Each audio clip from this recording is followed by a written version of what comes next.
Hey guys, welcome back to the channel. This is story about what if Naruto humiliates Kakashi part 1. Before I start, please do support for more amazing content and comments for part 2. Do consider to subscribe my channel and share my video to your friends and check out the description as well. Let's start the video. The newly unmasked ninja, her voice full of pain, said, "I am useless as Zabuza's tool. Naruto, please." She paused to meet the blonde boy's eyes. "Kill me." Naruto stared at her for a moment in disbelief. How can she say that so calmly? How can she want to die? He thought as he stumbled back in surprise. "Why do you hesitate?" Haku demanded, taking a step forward to close the gap again. "I thought you wanted to be a great ninja." Naruto shook his head. "How can you say that? Do you really believe that's all there is to it?" he yelled. "Fighting and killing until there's only one person left standing?" His voice softened a bit. "There's a lot more to being shinobi than that. There are more ways of showing your strength than beating someone in battle." Haku felt her lips twitch into the start of a sad smile. "I've had this feeling ever since we met in the woods that you and me are a lot alike. Maybe in another life we could have been friends, maybe even more." She paused with a sad smile. "You know what it is I'm talking about. I'm only sorry that it is you that will have to stain your hands with my unworthy blood." Naruto gritted his teeth. This is the only way?" "Yes," Haku insisted. "You've lost your dreams and asked me to kill you." Naruto thought as he bowed his head. "The both of us are caught in this as shinobi. The weird thing is that you're right. If we'd met under different circumstances, we probably would have been friends." The blonde said out loud to receive a small nod of agreement from the girl. Pulling a kunai from the pouch on his leg, Naruto started towards the other, raising his arm as if for a single slash across the throat. Haku watched him, feeling oddly content. He will become strong. "Naruto, fulfill your own dreams. Protect those that are precious to you." The blonde drew closer, intent on killing her, but his thoughts were different. "You think I can kill you, Haku, but you don't understand. I won't kill you, not for that man. If I hit you with the flat of the kunai, I can knock you out. That should be enough." He began to swing his arm down. "Your future is death." Haku's head snapped up as the words carried to her ears. "Zabuza-sama, sorry Naruto, change of plans," Haku yelled, catching the arm and whirling the unsuspecting boy around. "I'm not ready to die quite yet." She quickly began forming seals with one hand. "How could I have been so foolish? How can I ask for a merciful death, when Zabuza-sama still needs me? My last breath belongs to him." There was a swirl of mist as Haku disappeared, releasing Naruto from the hold she had had on his arm. Naruto stumbled and stared dumbstruck at the spot where Haku had been seconds before. Where? Suddenly he felt his body shudder. It felt as if all his energy had suddenly disappeared. "What's happening?" Naruto wondered. "Whatever that was, it's used up almost all my chakra. And I still have to find Haku." To his surprise, the fog was lifting. He glanced down the bridge and saw, his breath stuck in his throat, Kakashi and Zabuza were stood staring each other down. Between them stood the blood-drenched body of Haku. Kakashi-sensei's hand punched through her chest. She jumped in to save Zabuza. Naruto realized. "I never realized what a useful thing I had picked up that time," Zabuza was saying, while hefting his sword back. "He intends to cut through Haku and Kakashi-sensei both." "Haku!" Naruto screamed, watching as Zabuza's blade swept down. At the last second, Kakashi jumped out the way, taking Haku's body with him. Dropping to his knees, he laid the girl out on the floor carefully. Quickly, Naruto ran over to them both and dropped to his knees beside Kakashi. The girl was spitting up blood, and there was a gaping hole right through her lung. "Haku," Naruto murmured. He turned to his sensei. Kakashi had a sad look on his face. "Is she going to live?" Kakashi looked away from the blonde's anxious face. "Stay here, Naruto. This fight is between me and Zabuza." He stood up and walked past the blonde, though a hand fell on Naruto's shoulder for a second and squeezed in what was supposed to be a comforting gesture. Naruto turned his gaze on the girl, who looked up at him with happy eyes. "Naruto, Naruto!" Sakura yelled, running over with Tazuna in tow. "You're all right. I'm glad. Is Sasuke with you?" Naruto's face dropped, and he yanked his gaze away from her eager one. "Naruto," he heard her whisper, as if in question, or perhaps realization. He heard her run away down the bridge. Haku looked up at the blonde, whose face was fixed on the ground. "I'm sorry." Naruto turned his gaze onto the girl. "Hey, you ought to be preserving your strength. Don't talk right now." He grabbed one of Haku's hands. The black-haired girl smiled, even as a sudden wailing cry rose up. It sounded as if Sakura had found Sasuke.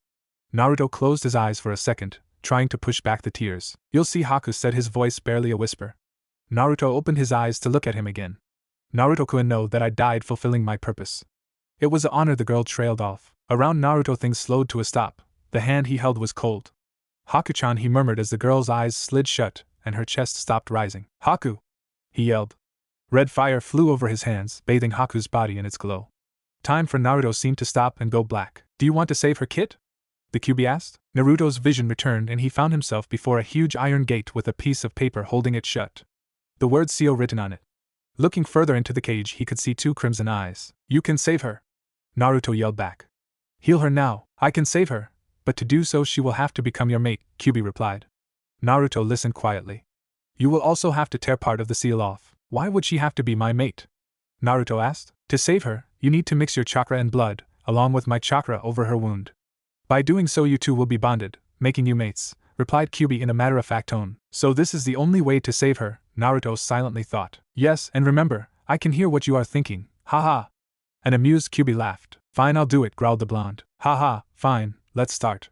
Cut your hand and place it on the hole in her chest. Naruto cut his hand and held it to the fatal wound. Now channel your chakra and then mine to your hand. He quickly channeled his chakra, but he was having some trouble in channeling Kyubi's, though he was able. As the 2 chakras and the blood mixed with the wound, a blue light surrounded both the blonde and Haku. Elsewhere on the bridge, Gato appeared on the bridge with a small army of thugs with him. So, the demon of the mist is defeated? You're nothing but a little puppy devil. Luckily, I was never going to pay you. See, missing nin are much easier than shinobi from villages to hire, because after a missing nin is done, you can kill them while they're weak. I'll double the pay to the man that brings me Zabuza's head. Haha, laughed Gato. With a quick look at each other, Zabuza and Kakashi nodded. Kakashi, I see no reason to fight you now, but I still haven't killed anything yet. Say, first one to kill as many men of Gatos wins? It's at this point everyone froze. It wasn't because of what Zabuza said, but because they can feel the chakra that was coming off of Naruto. They looked over to see the blue lights spinning around Naruto and the down form of Haku. What is this chakra? It's as powerful as the Kyubi's, but it doesn't feel evil, the copy nin wondered silently. What is this power? Zabuza started, but before he could think farther, Gato spoke again. Kill them all now! The tyrant of a businessman yelled. Kakashi and Zabuza quickly began to cut down the thugs like they were dogs. Later, at the end of the bridge, after Gato was killed, lay Zabuza with various weapons stuck into his back. Looks like I win, Kakashi, haha, the ex-Miss Nin laughed. He stopped after a second and said in a sad, low voice, Kakashi, I want to see her. I'll take you to her, Kakashi mumbled as he took out the weapons carefully and then picked up the missing nin. He carried Zabuza over to where the bright light once was. The copy nin saw the 2 laying teens on the ground, Haku completely healed and a now black-haired Naruto by her side. He gently placed Zabuza on Haku's other side. What's going on here? Did Naruto heal her, and why is his hair black? More importantly, how could he heal her? He doesn't know any medical jutsu. Guess I'll have to ask him when he wakes up. Zabuza cut through his thoughts as he spoke up. Kakashi, I don't know how, but your brat healed Haku. Will you take her with you? She doesn't like to take a life. Maybe in your village she can live a normal life and be happy. He finished with a small tear running down his face. Yeah, I'll let her come if she wants. Thank you. He never finished his word, the last of his breath leaving him. I'll watch for her for you, Zabuza. But first I need to get everyone back to Tsuna's house, the one-eyed nin thought as he walked over to his other students, only to stop as he saw Sasuke lying dead on the ground. Sakura was crying on his chest. No! Not again! No, I couldn't have failed again. Kakashi started forward with tears in his eyes when a dry, low voice reached his ears. Sakura, get off your heavy, Sasuke rasped. Sasuke! You're alive! You're alive! Screamed Sakura as she hugged him. He yelled for her to stop. Kakashi couldn't help but give his eye smile. All of his students were alive and safe. He turned to see the townspeople gathering. A few days later, Naruto awoke to see he was in Tsuna's house. As he started to sit up, images of the other day flashed in his mind. Flashback starts. Naruto watched as the blue light covered him and Haku. A few minutes later his body started to hurt. A second after that his body felt like it was on fire. Kyubi, what's going on? The blonde cried as he heard laughter. Well, Kit, since my chakra is running wild in your body right now, I decided to do some remodeling, laughed Kyubi. What? You baka fox! Stop whatever you are doing! Naruto screamed. The laughter stopped, and a low growl took its place. Listen here, you hairless ape. All I'm doing is giving you a Kekkai Genkai. I will not have my container being some weak child who can't even defend himself. Ooh, really? I'm getting something that could show Sasuke up? Asked a very hopeful Naruto. Kyubi ignored him in favor of explaining the changes. Your Kekkai Genkai will have 3 parts: body, chakra, and sight.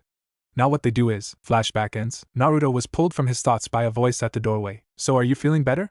Naruto turned to see Kakashi standing there with his eye smile. I'm fine, but what about Haku? Is she alright? Asked the slightly worried teen. Haku is fine, but she is at Zabuza's grave right now, said the one-eyed nin with an eye smile. But what I would like to know is how you healed her, and why is your hair long and black? Naruto shifted uneasy on what to tell him. I made a bond with her, which made us like clansmen to each other. It happened when I healed her. He decided to leave out most of his new bloodline. He would tell the old man and Haku first. He also thought it would be best to tell Haku about them being mates before he told anyone else. So then my hair turned black. He's hiding something, but he seems like himself. I'll let it slide for now. He must be very upset about seeing two of his friends die in front of him. Kakashi thought to himself. Then the lone-eyed Jonin spoke. You know death is a part of being a ninja. But you should be happy we all survived. I know and I am. I'm going to find Haku. Naruto replied as he got up and left the room. Kakashi sat down, wondering what he could do for his student. I know how tough it must be for him to think that he lost a teammate and then a friend, which being up another question. When did the two of them become friends? Zabuza's grave. Naruto walked up to the girl sitting in front of a grave. I'm sorry for Zabuza's death, he said as he sat down beside her. Haku silently nodded and they sat there for a couple minutes. Finally Haku cried out, I should have died, why didn't I die? Then she felt Naruto put her arm around and pulled her to his chest to let her cry out her frustration and pain for a few minutes. Then he whispered out, I'm sorry, I didn't want you to die, Haku. I don't want to be alone, not again. You are the only one that I have found that has lived in pain for something that was out of their control. As he finished, the ice user felt a tear fall on the side of her face. As she looked up at his face, he said, I want you to come back with me. I want you to be my friend, I want you to be with me. Haku cupped his face with her smooth hands. We are alike, and we both have lived with the pain of our past. She pulled him into a hug. I would like to be with you and go back to your village with you. The two stood there enjoying the warm embrace of each other. As it started to get dark, they decided to go back to the house to eat and get some sleep. As they walked in, they heard Naruto's annoying teammate, Sakura, also known as the Banshee, scream at them, Naruto, where have you been? You just wake up and then go missing all day with her, she said, pointing at Haku with a look of disgust. Naruto got pissed at Sakura's words and retorted angrily, Sakura, do me a favor and shut up the hell up. As to where I was and who I was with, that is none of your concern, therefore I have no need to discuss anything with you. He finished and walked past the shocked Sakura.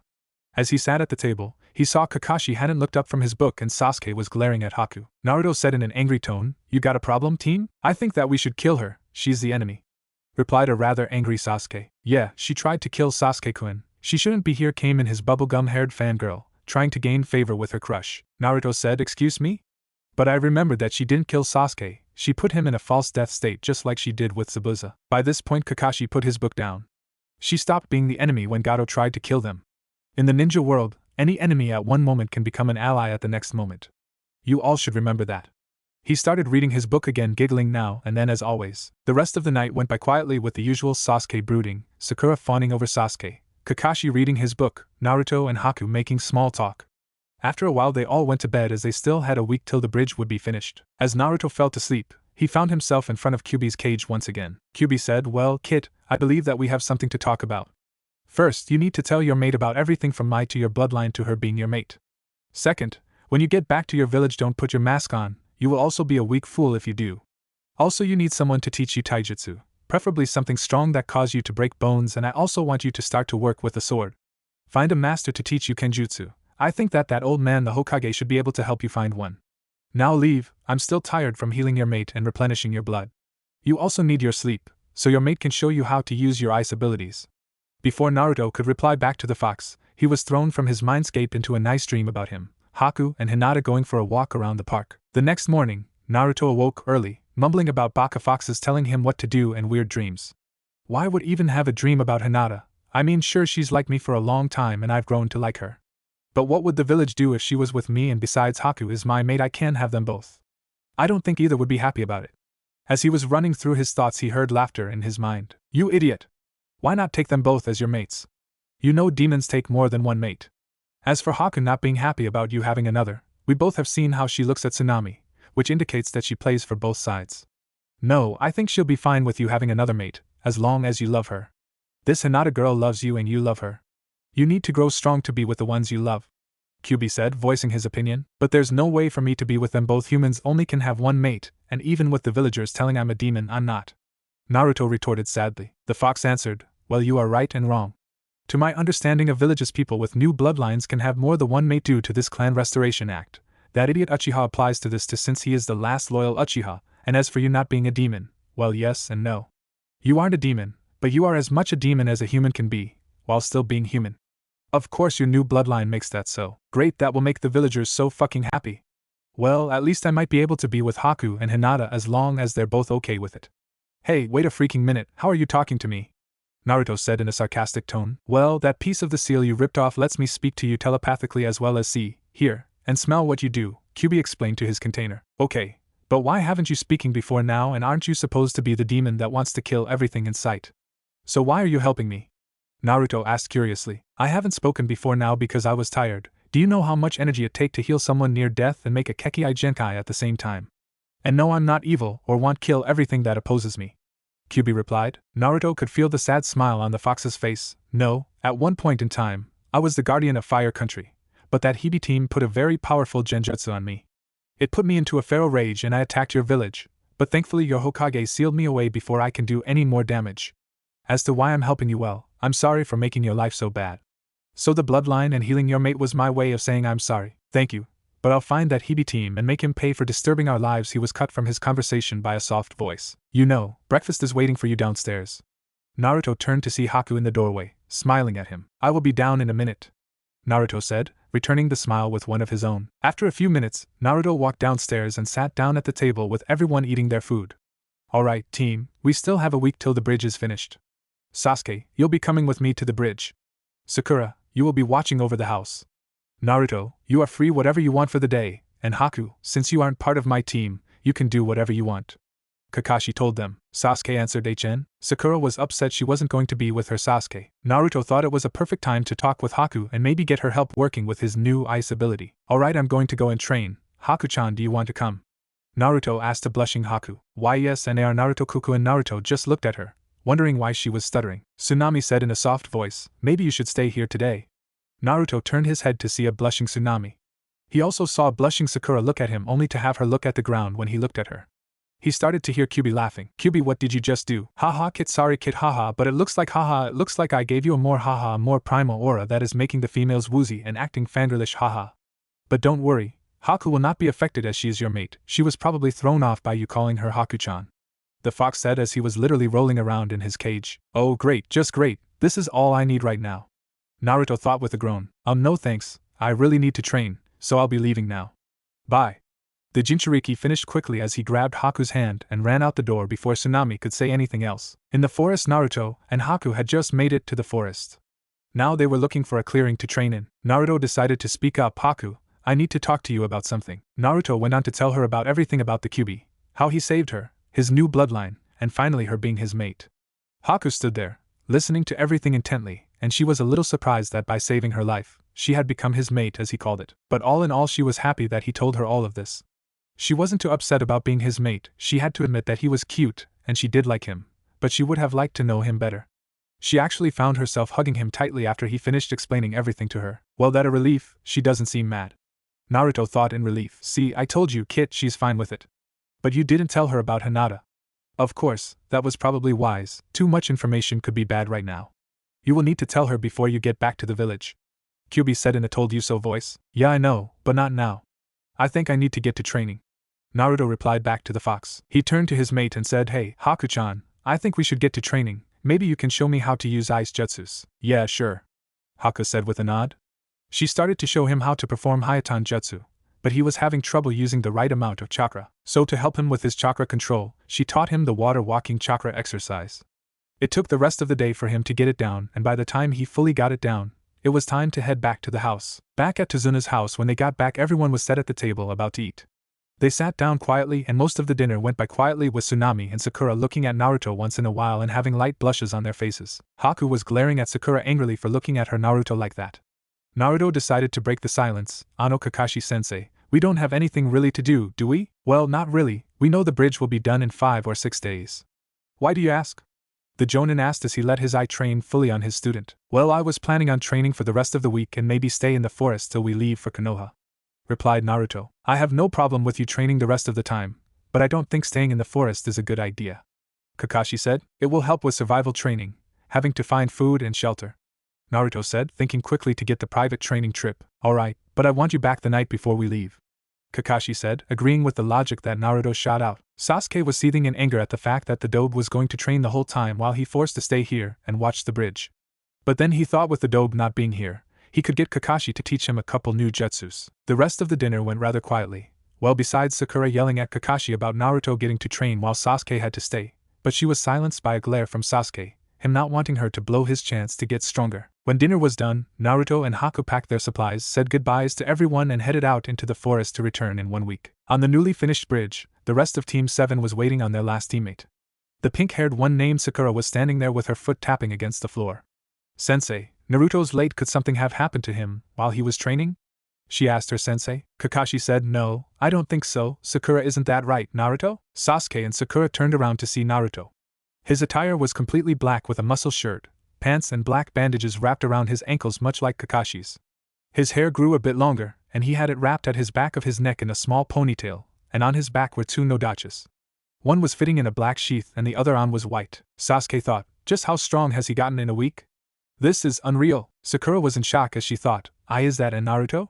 He looks so. Inner Sakura interrupted, hot, gorgeous, handsome. I can continue if you want to. Sakura said, arguing with her other self, shut up, I love Sasuke-kun, not Naruto. Inner Sakura said, my vessel is so stupid, the boy practically adored back then. Instead she goes after the emo bastard that wants to avenge his clan. Sometimes I wish that I can escape from her with a body. A/N, wink wink. Naruto rubbed the back of his head. Sorry that we're late. We were paying our respects to Zabuza one last time, and it was a long way from Gato's old hideout. Kakashi said, then you must be the ones who took Zabuza's Kubikiri Bocho, and it explains the new clothes. Where is it? Naruto said, on my back, sensei. You see, the 7 shinobi swordsmen of the mist have sentient swords that choose their next successor. Kubikiri Bocho is Zabuza's sword and it changes to fit the successor.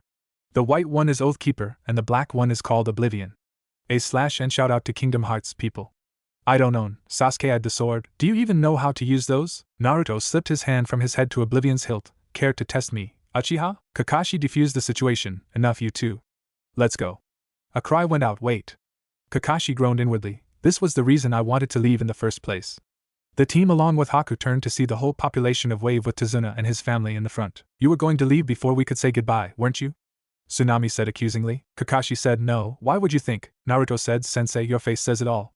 Kakashi rubbed the back of his head sheepishly as Inari went and hugged Naruto. Will you come back soon? Naruto gave him a smile, a real smile. Inari, that is a promise in a lifetime. I will definitely come back soon to Wave to visit. Remember to always protect your family no matter what. Inari nodded and stepped back with Tazuna and his mother. Tsunami said, thank you, everyone, Naruto-san, Kakashi-san, Sakura-san, Sasuke-san.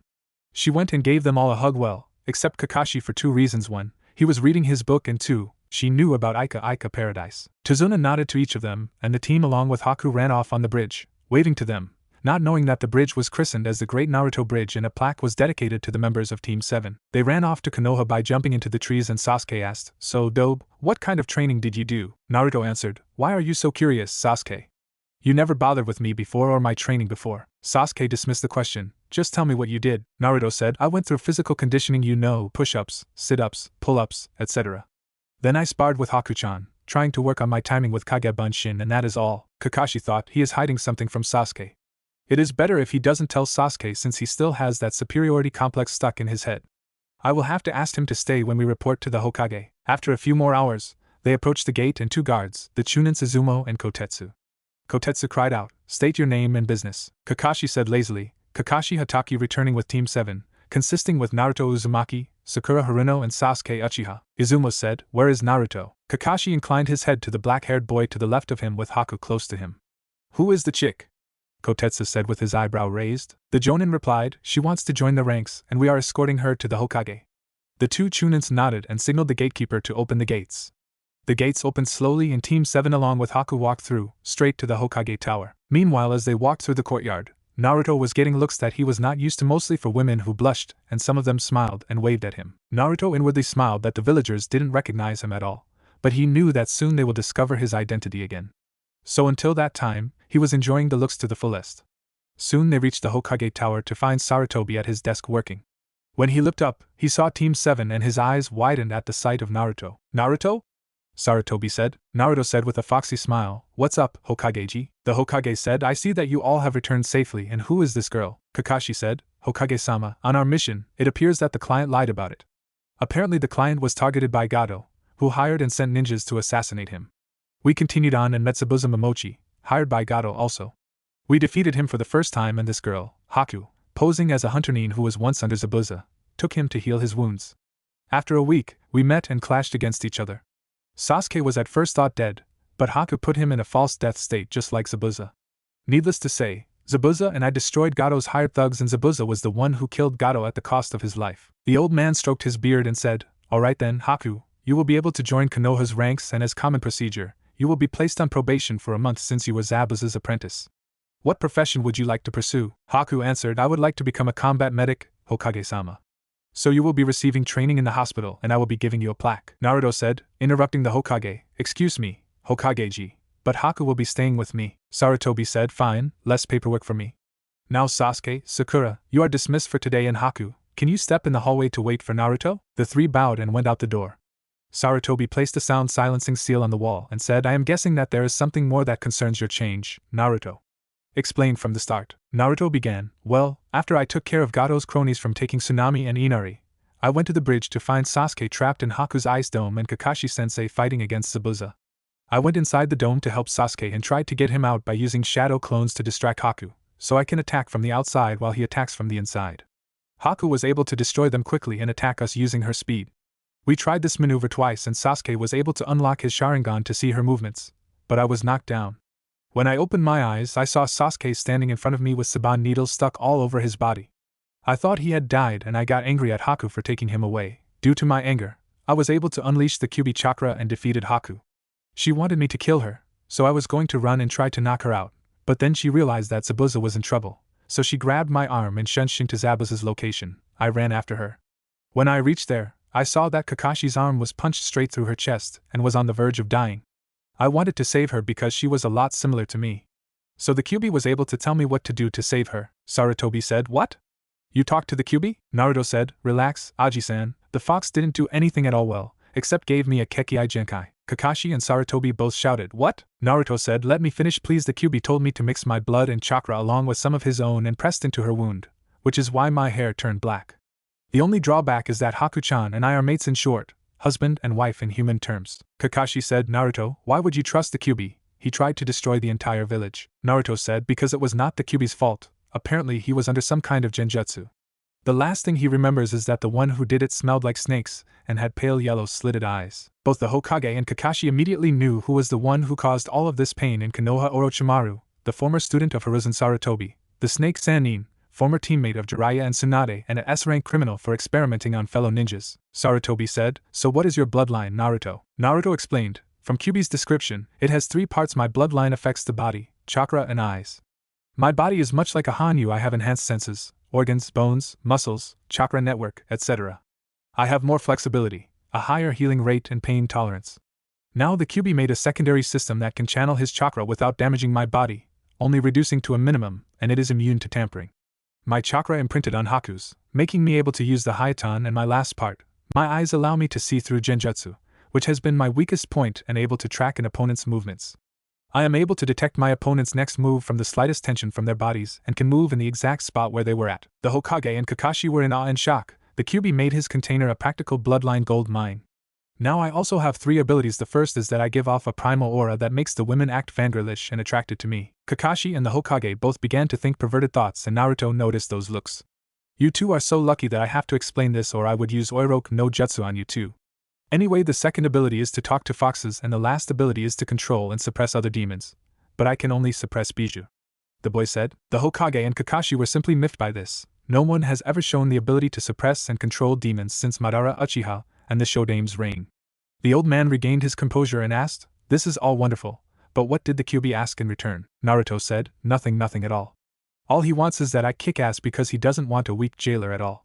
He is still trapped, but he sees, hears and smells everything that I do. The Hokage said, Very well, you are dismissed. You better take Haku home before it gets late. Naruto nodded and went out to meet Haku to escort her to his apartment, while Kakashi asked, Is it like the first's bloodline? Sarutobi replied, Probably, due to who his father is.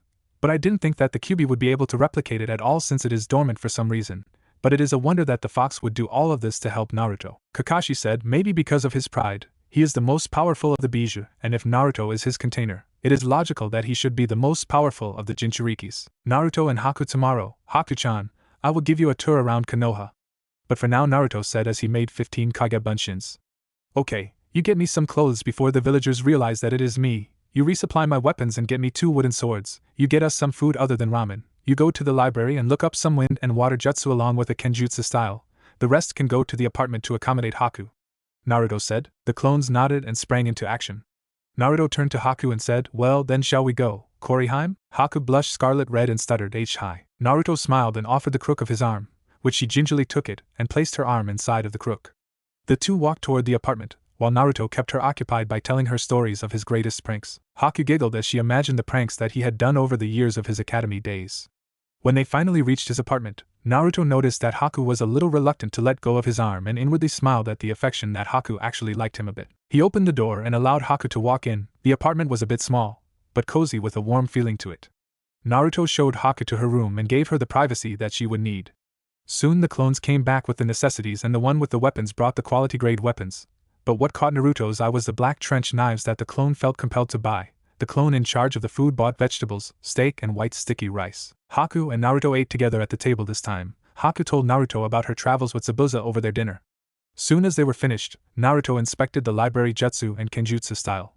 The kenjutsu style was called Taketsuryu, translation, frozen dragon style. His clothes consisted of an assortment of dark blue, reds and black. Soon Naruto went to bed and fell asleep with Kyubi talking to him.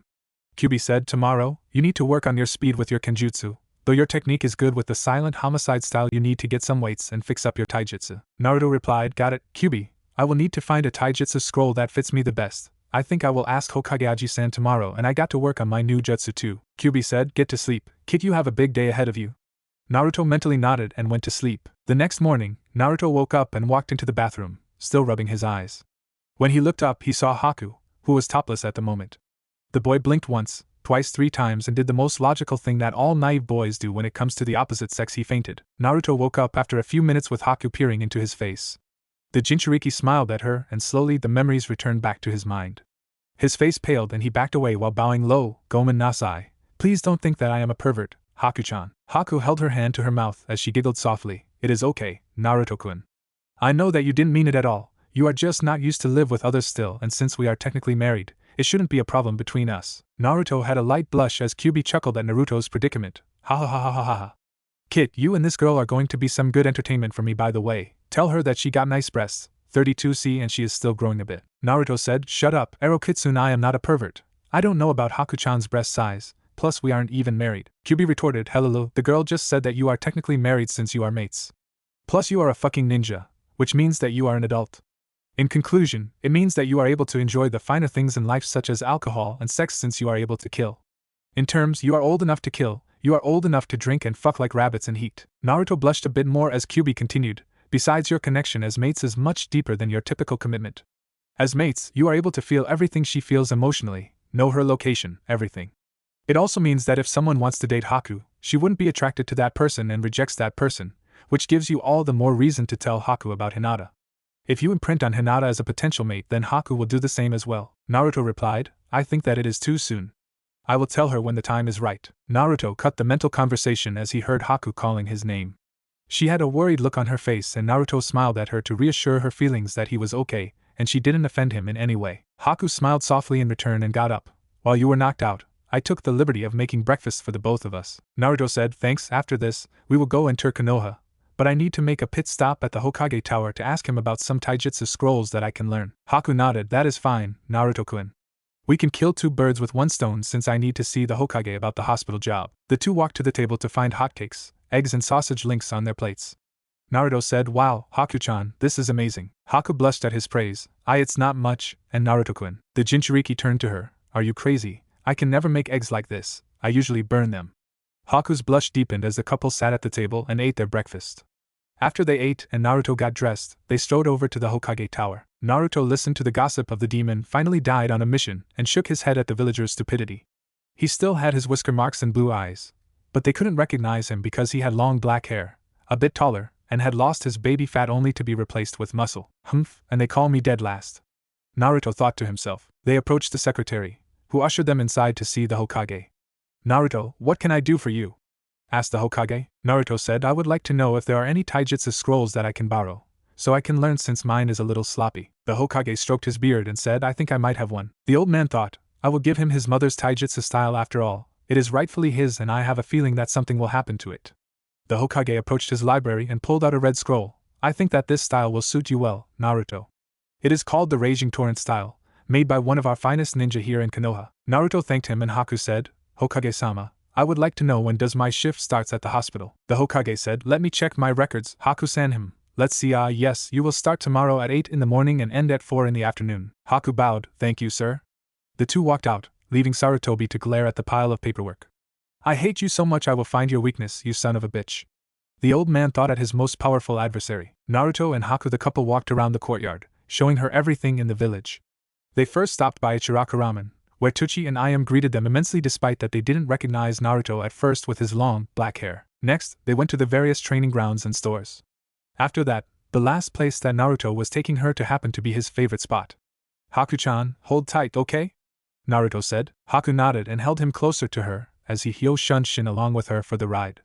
Minutes later she looked to see that they were on top of the Hokage monument, ironically on the fourth Hokage's head. Then she turned around to see the reason why that this spot was Naruto's favorite. You could see that the whole village was silhouetted by the sunset, making it have a soft glow radiate off of it. It's beautiful. Haku whispered. Naruto replied, yes it is, but I know something that pales in comparison. Haku asked, what? Naruto looked at her and said, you. Haku began to blush a scarlet red as she looked at Naruto's serious expression. They sat on the Yandame's head, watching as the sun sets downwards until night. Naruto looked down to see Haku sleeping soundly on his chest. He moved a strand of hair from her beautiful face. She looks so peaceful when she is sleeping. I better get her home now, he thought to himself. He shunshin back to his apartment, and went to bed in his current state, feeling too tired to get Haku and himself up to move into his pajamas. Plus Haku was latched on tight to his persona and he didn't have the heart to wake her up. Naruto laid himself on his back with Haku lying on his chest and went to sleep. Next morning, Naruto woke up early to train himself in his taijutsu with the raging torrent style at 6 in the morning after leaving a note for Haku to know where he was, and then he proceeded to have Kage Bunshin brush up on the silent homicide style, while he himself studied the Taketsu Ryu style. Then he would do some physical conditioning with some weights strapped to his arms and legs along with some meditation, and after that, he would practice his chakra control by walking on water like he saw this one girl with her hair wrapped in buns did.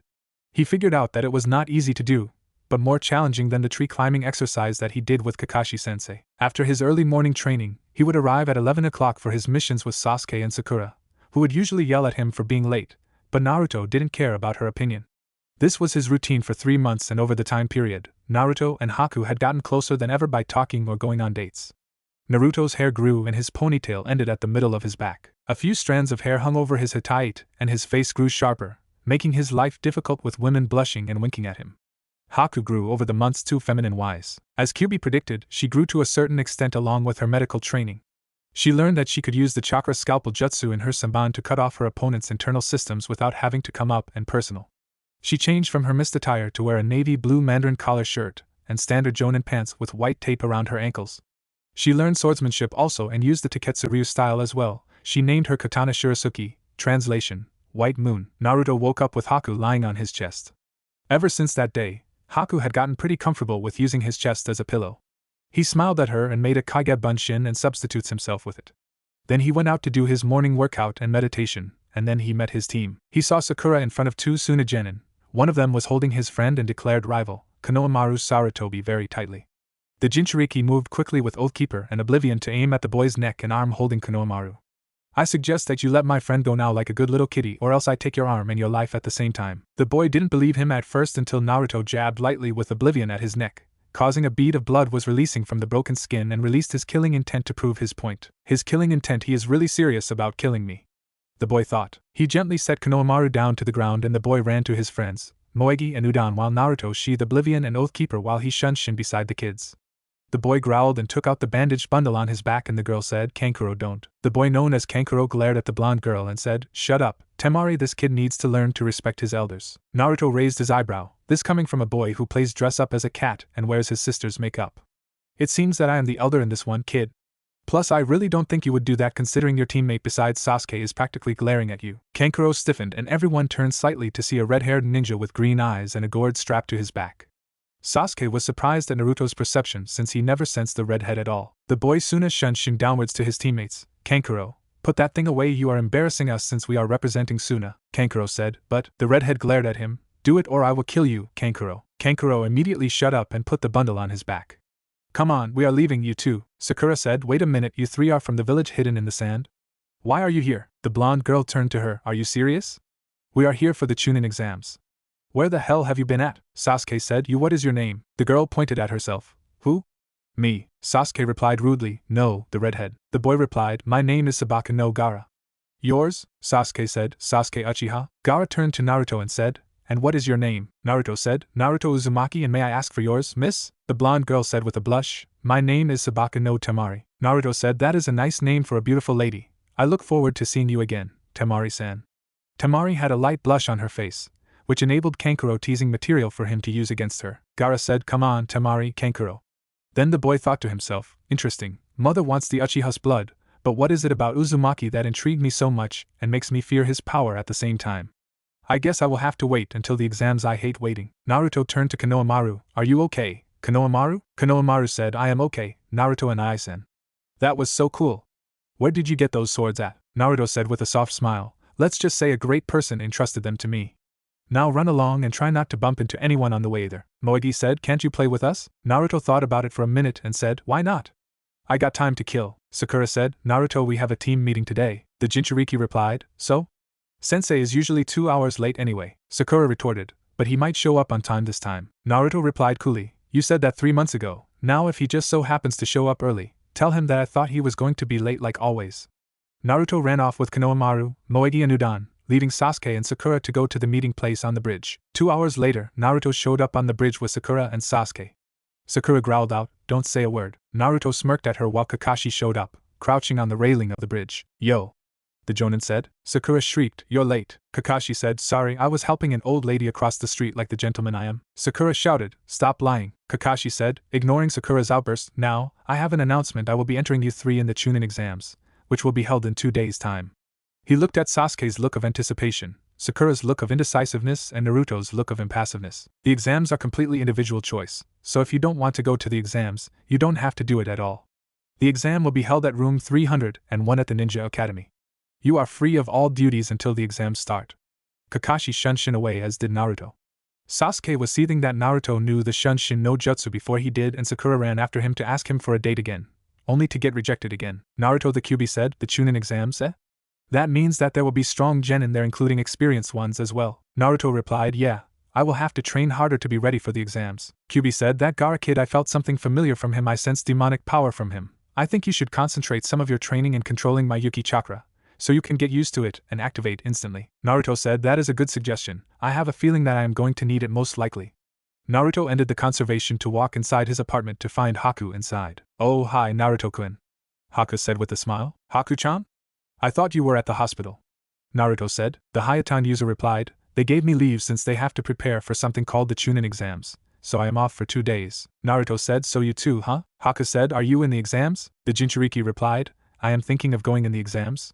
I would like to test my progress to see if I am stronger than I was when I was back in Wave. Haku smiled, putting a hand over Naruto. I think you are stronger than before, Naruto-kun. If you need the exams to convince yourself, then I think you should go. Just be careful, some of the genin are taught to kill their enemies without any hesitation. Naruto smiled, thanks, Haku-chan, I will be careful. He gave her a kiss on the cheek, making her blush red and hold her cheek in a daze. Kyuubi thought as he chuckled, he has a way with words and actions. This kid is going to be a lady killer if he keeps this up. Over the 2 days, Naruto sparred with Haku and learned to control Kyuubi's chakra. He was able to control up to 2 tails only with his Yuki.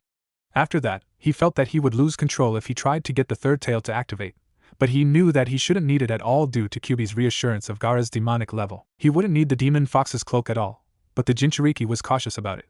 The number 1 of all ninja to survive was to never underestimate your opponent, which is why Naruto always lived. He got up and checked his inventory to seal his wooden swords, his trench knives, some of his kunai and shuriken along with the first aid kit that Haku made for him. He strapped on his 2 kunai holsters and told Haku goodbye, who gave him a kiss on the cheek for good luck. They were both blushing as Naruto walked out the door with Kyuubi in his head laughing at the two's reactions. He wore black fingerless gloves, brown boots that cover up his ankles, black baggy pants that gave up a slight bulge at the end since they were fitted inside the boots, and an indigo-collared custom-made muscle shirt. A/N. Picture Virgil from Devil May Cry without his coat if I didn't describe it enough. If you had direct chakra to travel into it, it was capable of deflecting thrown kunai, and etched on the back was the kanji for honor and ice. The Jinchuriki met up with Sasuke and Sakura to his surprise, waiting for him. The 3 of them went inside the Ninja Academy to see that there were a lot of people on the 2nd floor. Team 7 rushed over to see that there were 2 genin that were up in front, blocking the door to room 301. Naruto looked at the 2 and recognized them as the Chunin guards. They must be the ones who are trying to weed out the weaklings for the competition, thought the Jinchuriki. Before Naruto could tell anybody about the disguise, the ever-arrogant Uchiha said, "Yo, release the genjutsu on the sign, I got business on the 3rd floor." The disguised Kotetsu attacked Sasuke and the Uchiha relented by sending a kick of his own, but a bull-haired kid came in the nexus of their kicks and stopped it. Then a bun-haired girl dressed in a pink Chinese-style shirt and green pants came over to the green spandex-wearing kid to knock him upside his head. "Lee, I thought we agree on not revealing our skills," Lee said, but Tenten? He looked at Sakura and Tenten followed his gaze to see Sasuke and Naruto. She sighed and then a new voice called, "Hey, you with the scowl." Sasuke turned to see a Hyuga with a smug look on his face. "What is your name?" Sasuke said. "Uchiha Sasuke." The Hyuga replied, "Neji Hyuga? I look forward to see you in the exams." "Lee, Tenten, let's go." The team went upstairs and soon afterwards, Team 7 followed them. As soon as they were proceeding upstairs, Lee called down to Sasuke, "Sasuke Uchiha, I challenge you to a duel." Naruto said, "Sasuke, we have no time for this." Sasuke said, "I have plenty of time to beat this freak." Naruto said, "Sasuke, never underestimate your opponent." Sasuke didn't listen and Naruto sighed, "Fine, but don't say I didn't warn you at all." Naruto left to go upstairs to see Tenten waiting for Lee. "Hello, you are Tenten, right?" Naruto asked. Tenten said, "Yes, and you are?" Naruto held out his hand. "Naruto Uzumaki, nice to meet you." Tenten took his hand and gave him a firm handshake. "Do you mind if I see your swords?" Naruto smiled. "No, not at all." He unsheathed Oathkeeper and Oblivion with a ring and held out the hilt of Oblivion for her to inspect. "I have never seen a sword like this before. What is her name?" she asked curiously. The Jinchuriki replied as he took it back and gave Oathkeeper to her. "Oblivion and this one is Oathkeeper." Tenten said, "Both of them complements each other. Oathkeeper seems like a defensive weapon to protect and Oblivion seem like the offensive. Together, they are unstoppable if they are used correctly." Naruto said, "You seem to know your weapons, Tenten." Tenten said, I plan to become a weapons specialist after all." Naruto said, "I hope to see you in the exams then, Tenten." Tenten said, "As do I. Have you seen Lee?" Naruto said, "Preferably. He is probably kicking the Uchiha's ass now due to the speed he did display against those Chunin." Tenten said, "Chunin? Those were Genin." Naruto replied, "No, those were Chunin, preferably the ones that you see guard the gates." Tenten said, "How?" Naruto said, "The Henge no Jutsu." Tenten slapped her forehead, not realizing that the Chunin fooled them with a simple henge. Naruto said, "Well, we better wait for them by the doorway." Naruto and Tenten walked together to the doors leading to room 301. Kyubi said, "She is cute. I bet she will be even cuter with those ridiculous buns on the top of her head. She reminds me of a panda or Mickey Mouse." Naruto said, "Kyubi, is that really all you think about? Women?" Kyubi said, "No, I think about booze and how many ways I will kill, maim and or torture that snake bastard when we find his slippery ass." Naruto's sweat dropped as he said, "I should have never even asked about it." He was disturbed when Tenten waved her hand in his face. "Hey Naruto, are you okay?" she asked. Naruto said, "I am fine, I am just thinking about the exams." Tenten said, "You are nervous, aren't you?" The Jinchuriki replied, "I am a little, this is my first time taking these exams." Tenten said, "Don't worry, I am sure that you will be fine, plus if things go wrong, we will bail you out." Naruto chuckled, "It is more like the other way around, Tenten." Tenten playfully shoved him. "Hey, don't get cocky. I bet I could beat you with one hand behind my back." Naruto said, "I guess that we have to wait and see, Tenten." The two went up to find Kakashi waiting by the door, and Tenten was allowed inside. Naruto said, "This wasn't individual choice, was it?" Kakashi said, "No, it wasn't." "Where are Sasuke and Sakura?" Sure enough, Sakura and a beaten Sasuke came up to them. Kakashi said, "What the hell happened to you two?" Sakura said, "Green spandex, sunset, rainbows, so much hugging." Kakashi's lone eye widened and Naruto became confused. "What?" Kakashi said, "It seems that they met my guy." Naruto said, "Who is that?" Kakashi said, "You know Rock Lee?" Naruto nodded and Kakashi said, "Picture an older version of him talking out the flames of youth."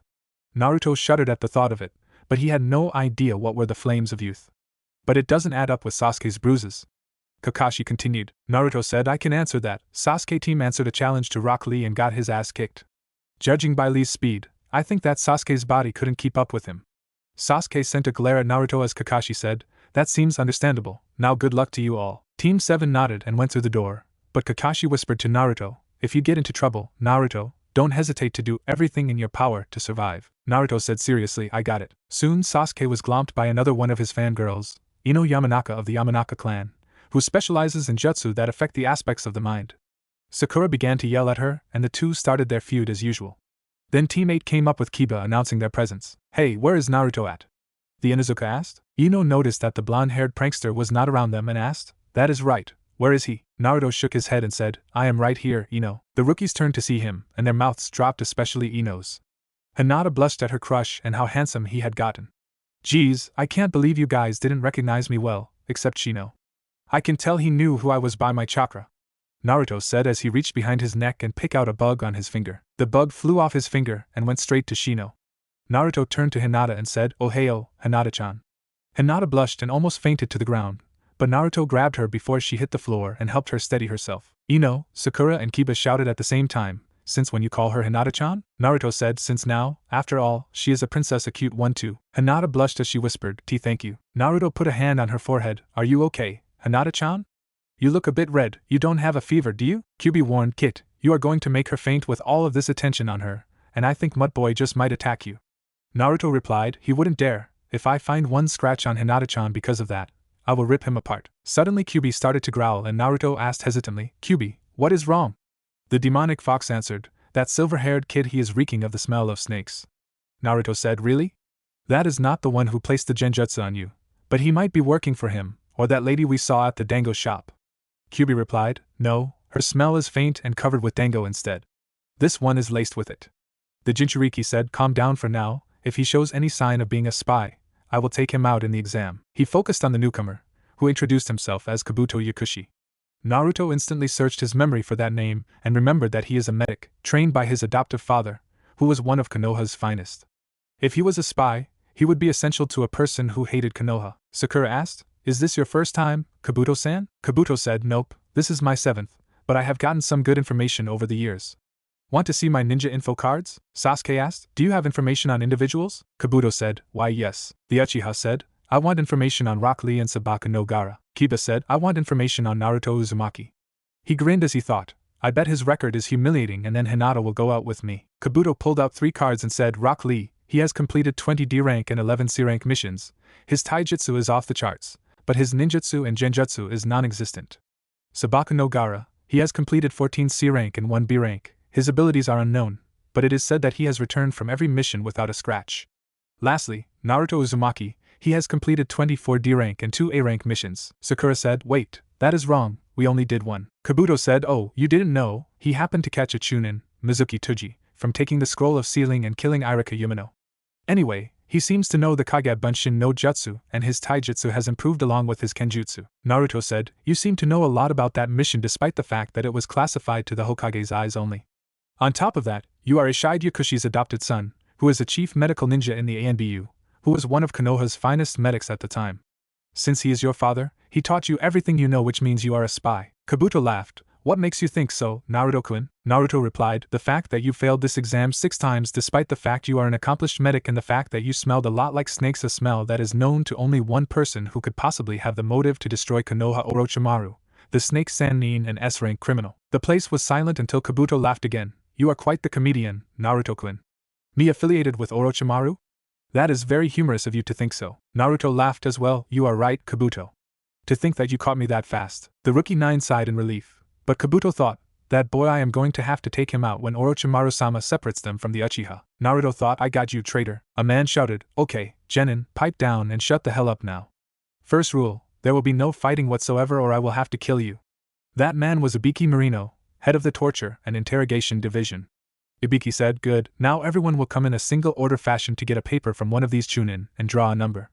The number will indicate where you will be sitting for the remainder of this part. I will explain the rules when everyone is seated." Soon all of the genin were seated down and Ibiki said, "Okay, now here are the rules. This test had a grade point system. Each question is equal to 1 point. If you get one wrong, you lose a point. Now if you even think of cheating, you lose 2 points, which means there are chances that you will be disqualified. Now this test also depends on your teammates. Your points must meet the requirement of 20 points or more. If you don't, you along with your teammates will be thrown out of the exam." Sasuke and Sakura immediately started to glare at Naruto, but the Jinchuriki smirked as he leaked killing intent and both of his teammates felt a chill running down their spines whenever they looked at Naruto. Ibiki said, "Now begin." There were a rustling of papers and Naruto looked at his paper to see that the questions were very hard to answer. Naruto thought, Ibiki gave us enough chances to cheat, why would he do that unless he wants us to cheat? Usually if you are caught cheating in the academy, you would be thrown out immediately. Now who has the answers? Naruto's eyes darted around to see Shikamaru 2 rows ahead of him, but he was sleeping on top of his test. Sakura was 3 rows to his left behind him, and then he noticed that Hinata was beside him. Hinata used her Byakugan to cheat and then looked over to Shikamaru to see his paper, which was filled with the correct answers. She wrote them down quickly and deactivated it before anyone could see. "Looks like I have to use Hinata-chan for my answers. Gomen, Hinata-chan, but I have to pass." Naruto looked down at his test, pretending that he was thinking and concentrated on focusing his chakra. Near the lamp where there were mirrors, Naruto used the moisture in the air to form an ice mirror and directed it to Hinata's paper. Naruto smirked and began to write the answers down quickly before anyone caught on to his scheme. He noticed that Sasuke used his Sharingan to copy the person's pencil movements. Tenten used the mirrors to help her and Lee with the answers, and Gaara used sand to blind and looked at random Genin's paper. Naruto found Hinata was glancing to her left to watch his movements, so he decided to turn his eyes on her and winked at her. Hinata blushed and turned away while doing her occasional habit of pressing her pointer fingers together. Kyuubi said, "Naruto, stop teasing the poor girl or she will die of blushing." Naruto said, "What? I just show her that I am okay." Ibiki said, "Okay, now for the 10th question. This depends on your answer with a few more rules. If you answer this question incorrectly, you and your team will automatically fail and never be able to take the exam again." Kiba shouted, "That is some bullshit. There are many Genin here that were here from last year." Ibiki said, "Too bad, they were lucky enough that they didn't have me. This is my classroom and my rules are law here. Got it, puppy?"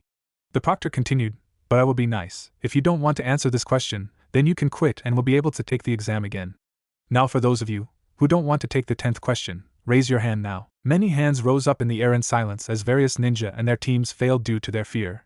When Naruto noticed that the room was almost empty, he started to laugh, making Ibiki look at him. "What is so funny, Uzumaki?"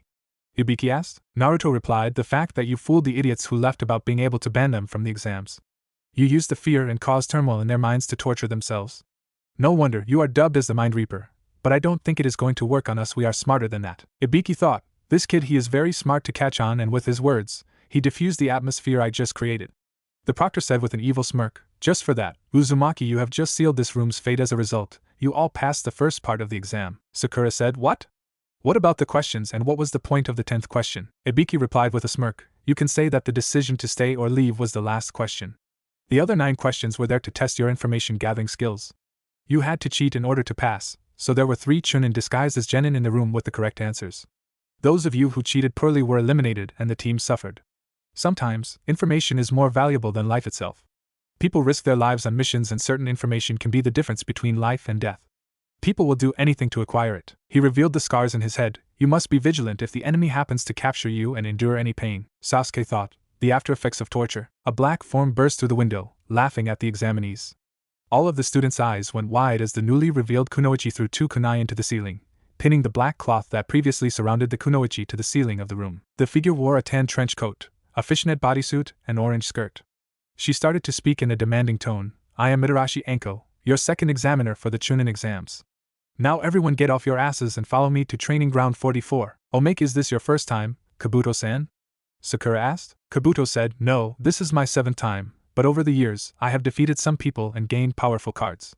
Want to see my Pokemon cards?" Naruto took out Oathkeeper and Oblivion to cut off Kabuto's head. Sakura yelled, "Naruto, why did you do that? He just wanted to show us his Pokemon cards." Naruto said, "You are so stupid, Sakura." Sakura said, "What?" Ino said, "Kabuto was a spy." Sakura said, "What? How?" The rest of the Rookie 9 said, "Because this is Yu-Gi-Oh! Town, motherfucker." The woman known as Anko Mitarashi looked over the Genin and turned to Ibiki. "You passed 26 teams, Ibiki. Are you losing your touch?" Ibiki replied, "You are early, Anko, and no, I am not losing my touch.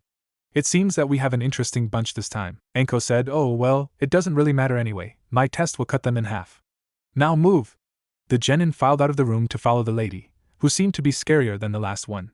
After the Genin left to follow Anko to the next location, Ibiki began to pick up the papers on the desks until he came up to one with a note addressed to him. "Ibiki, I would like to inform you that Kabuto Yakushi is in league with S-rank criminal Orochimaru. He seems to know a lot of classified information, including the one that was involving with the capture of traitor Mizuki Tuji. I plan on pursuing him in the exams, or most likely he will try to find me. I need you to report this to the Hokage and have him send ANBU while I will stall Kabuto. I will use the Kyuubi's chakra as a beacon to help them find our location." Naruto Uzumaki. Ibiki immediately performed a shunshin to the Hokage's office to report this urgent matter to him. "Forest of Death. This ground here, kiddies, is training ground 44, also known as the Forest of Death. Why is it named that?" "Well, you all will soon know the meaning of the name," Anko said. Naruto replied, "It doesn't look like much to me." Anko looked at him and the Jinchuriki noticed the evil glint in her eye. She threw a kunai at Naruto, who deflected it with Oathkeeper in hand. Then Anko came up behind him and said, "Young ones like you have a tendency to die first." She cut his cheek only for Naruto to disappear. Anko felt the cold steel of Oathkeeper against her neck as Naruto said, "Rule number 13. Always be ready for unexpected surprises." Sasuke thought, "So fast, he is almost as fast as that Lee kid. He is definitely stronger than before." Hinata thought, "Suga, Naruto-kun." Kiba growled as he thought, "So what? He will never be able to beat me, he is still a dope. Then I will take Hinata away from you and force her to have my pups after I humiliate you, showing her the flaws that you have, Anko said after Naruto stepped back and withdrew his weapon from her jugular. Well, here is the test. There is a tower in the middle of this forest. Your objective is to reach the tower with these 2 scrolls. She pulled out a white and black scroll, each adorned with the kanji for heaven on the white and earth on the black. The Tokubetsu Jonin continued, your team will receive one of these scrolls. Half is earth and the other receives heaven. You will have to battle each other to get the scroll that you need. The rules are that you must come to the tower within the period of 5 days. You must have your entire team with you to get into the tower. If one of your team members are dead or incapacitated, your team is disqualified. The last rule is that you must never open the scroll at all circumstances. If you do well, let's just say that bad things will happen. Now everyone that wants to continue must sign these death waiver forms, meaning if you just so happen to die, I am not responsible for your death. We will have a 15-minute break for you to discuss with your team. The genin scattered to their teams to sign their forms. Naruto signed his instantly and began to search for Kabuto. He found him over by one of the Chunin who was giving them the scrolls. He is not backing out, which means he is going to try and kill me. His teammates might not know about his loyalty, or they are in league with him, so I got to be careful. He thought to himself. Kyubi said, just make sure you kill him. With this Kabuto character out of the way, Orochimaru can no longer heal himself since the traitor is probably his personal medic/boy toy. Naruto said, Kyubi, I appreciate it if you didn't put that mental image in my mind. That is even worse than the genjutsu that Kakashi described with Guy and Lee. Kyubi said, good point. So the teams all went to get a scroll and Naruto got his scroll and gave Sasuke a duplicate. Something in his gut told him that giving the scroll to Sasuke was a bad idea. After all the teams got their scrolls, they approached their gates, and when Anko gave them the signal to start, they rushed through. Naruto immediately made a Kage Bunshin discreetly and sent it away. Naruto Kage Bunshin. The clone crouched on a branch to find an unsuspected AIM team. The clone smirked as he took out 2 kunai in his hand and jumped down on 2 of the AIM nin, killing them by stabbing the ninjas' necks. The last one tried to run, but he was put in a false death state with 2 saban before he could get any further. He searched the ninja's inventory to find a earth scroll, kunai, shuriken, blank scrolls and a summoning contract for dragons. Dragons, I think I will hold on to this, Naruto thought. He quickly stuffed it into his pouch and moved toward his original self's position. Naruto the original instantly got the nerves that somebody was coming and opened his mouth to speak until a strong wind pushed him away, leaving Sasuke and Sakura alone. He crashed into a tree a few feet away from his team to find a large snake in front of him. Orochimaru has been feeding you well, Naruto commented as he took out Oblivion. The snake hissed as it coiled back and struck at Naruto. The Jinchuriki waited and jumped at the last second onto its head, and then he took Oblivion and stabbed the snake's head. It thrashed and flipped for a few minutes until it went limp and disappeared into smoke. It seems Orochimaru is here, Naruto mused, and then he heard whistling and used his Nodachi to block the incoming shuriken. He looked up to see Kabuto and his team. I am assuming Orochimaru sent you 3 to kill me, huh? The Jinchuriki said. Kabuto said, you know too much, Naruto-kun. I can't have you interfering with Orochimaru-sama's plans. Naruto said, what? Plans for the sex positions you 2 are going to try tonight. Enlighten me. Kabuto narrowed his eyes. His grand plan is to raise Konoha into the ground with his new army. Naruto said, you mean Oto? That country is new and hardly has any ninja. Which means that you have an ally to help Orochimaru with his plans, and it would be someone that we would least expect. Suna, our ally, since Cloud is independent, IWA is cautious about us and AIM doesn't give a shit about us. Am I correct? Kabuto said, you are very smart, Naruto-kun. We could use you in our cause. Naruto said, sorry, I prefer to have free will, which is something that doesn't have to be in Oto. Kabuto said, please, you are a Jinchuriki. Everyone hates your guts and has beaten you since you were young. You think that there are people here that accept you? Naruto replied, yes, there are a few. If they don't like me at all, so be it. I don't give a damn about what they say, because as long as there are people that I know care about me, I will protect this village to my last breath. Kabuto said, then this is the end. Yoroi, go. Yoroi attacked Naruto, who backflipped and dodged his punch. Yoroi suddenly did hand signs and his hands were covered with chakra. Does he know medical jutsu too? Naruto thought to himself. Yoroi ran at him, trying to hit him with his chakra-infused fist, but the Jinchuriki dodged him. Finally Naruto grabbed his forearm and broke in with a single swing, and then cut off Yoroi's other arm. Yoroi screamed in pain, but Naruto silenced him by bringing his sword down on Yoroi's head. The Jinchuriki flicked off blood from Oblivion and Kyubi shouted, Kit, behind you. Naruto turned to see Misumi behind him and caught his forearm, but the weird thing was that Misumi's arm bended around his own and Misumi caught him in a chokehold. Misumi cracked his neck and Naruto disappeared in a puff of smoke. Misumi said, what? Suddenly a sword burst from his chest and Misumi gasped in pain. How did you? Naruto said, I used Kage Bunshin earlier since I sensed you 3 watching me in case the snake didn't eat me. Then I kawarimi with it when your arm twisted around mine. Goodbye, traitor. Naruto twisted the sword to make the hole bigger, and Nasumi died before he hit the ground. The Jinchuriki said, pointing his sword at Kabuto, "It is your turn, Kabuto." Kabuto said, "Please, you can't defeat me. I may be a genin, but I am on par with your sensei Kakashi in power." Naruto said, "Rule number 3, never underestimate your opponent." Kabuto did hand signs and chakra covered his hands, which Naruto took out Oath Keeper and moved into a stance. Kabuto charged at him, striking at Naruto's head, but the Jinchuriki jumped back while swinging Oath Keeper at Kabuto's face. Kabuto moved back to avoid the strike by a slim margin and retaliated with a strike on his own. His hand was able to touch Naruto's bicep, and Naruto recoiled back. His arm became limp. "Damn it, he cut the muscle." Kyubi said, "I am working on it. It will be up and running in 7 minutes. In the meantime, try to kill that motherfucker." Naruto thought, working on it, Kabuto's strong. Naruto used the time to dodge Kabuto's attacks with his chakra scalpels and kunai at him. "Just give up, Naruto-kun. You are nothing to Orochimaru or me," Kabuto said. The Jinchuriki said, "Coming from the submissive one who plays doctor with his master is a lot. Orochimaru must have you on a long leash to speak of him so highly." Kabuto said, "Do not speak of Orochimaru-sama like that.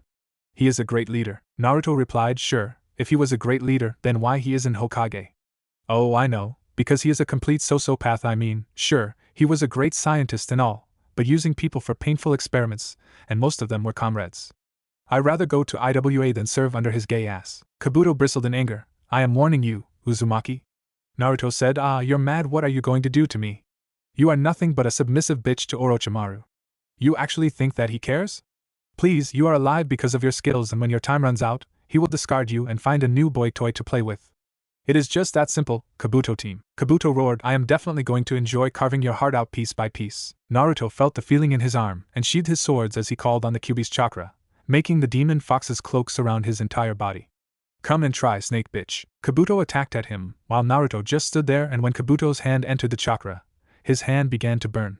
Kabuto tried to move back, but Naruto grabbed his hand. "You fool, since you know that I am a Jinchuriki, you should also know that the Kyubi's chakra is fatal to anybody but me. Now you die here. This is for all the people you helped Orochimaru kill. Now let's see how you like your chakra network being tampered with." Naruto sent the Yuki pouring into Kabuto's system, making the medic scream in pain as the network was destroyed. Kabuto struggled, but he was in too much pain and his Inu Shometsu was not working fast enough to repair the damage. Kabuto passed out from the pain and Naruto let him go. Kyubi said, "We should kill him?" Naruto replied, "Now if we do that, then we will never know where Orochimaru is at or what he plans to do at all. He is useless now, and he will either have to tell us everything or be killed by Orochimaru." He made a Kage Bunshin to watch the unconscious Kabuto until the ANBU came to pick the Oto spy up. Then he saw the Kage Bunshin that had cornered the AIM ninja and asked, "You got the scroll?" "Naturally," the clone said as he passed the dragon contract and the scroll. "What the hell is a summoning contract doing here?" Naruto asked himself. The clone said, "I don't know, but don't question what life gives you, just go with the flow." The clone dispelled and Naruto instantly got its memories of the bout with the AIM nin. Then he strode off to find his teammates. Sasuke and Sakura the Uchiha and his fangirl were currently engaged with a tall woman hailed from Kusa. She first tried to impersonate as Naruto, but Sasuke saw that her henge was off because Oathkeeper and Oblivion were not on her back. Then she used killing intent to freeze them into place, but Sasuke stabbed himself to overcome his frozen state and was currently running away along with Sakura. The Kunoichi summoned a snake to give chase and eat them both alive. Sasuke thought, "This girl, she is not a genin, she is a monster. We need to get away." The snake came closer and closer as it opened its maw only to eat a barrage of kunai and ice saban. "No eating, teammates, it is bad for your health," Naruto said with his arms crossed. Sakura shouted, "Naruto, we have to get out of here before we get killed." Naruto ignored her cry and said, "Orochimaru, can someday you choose a freaking gender and stick with it, please? It is highly troublesome to call you a he, she or he at different points." Orochimaru said, "You are supposed to be dead." Naruto said, "And yet I am not. Your subordinates were hard to beat, especially Kabuto. He was a tricky one. I had to practically make him a vegetable to defeat him." Orochimaru said, "That is impossible." Naruto said, "Nothing is impossible when it comes to a ninja." The snake Sannin said, "I am going to kill you, Naruto Uzumaki." Naruto said, "No doubt you can, but you would blow your cover and the ANBU, who happen to be near our location, would find you.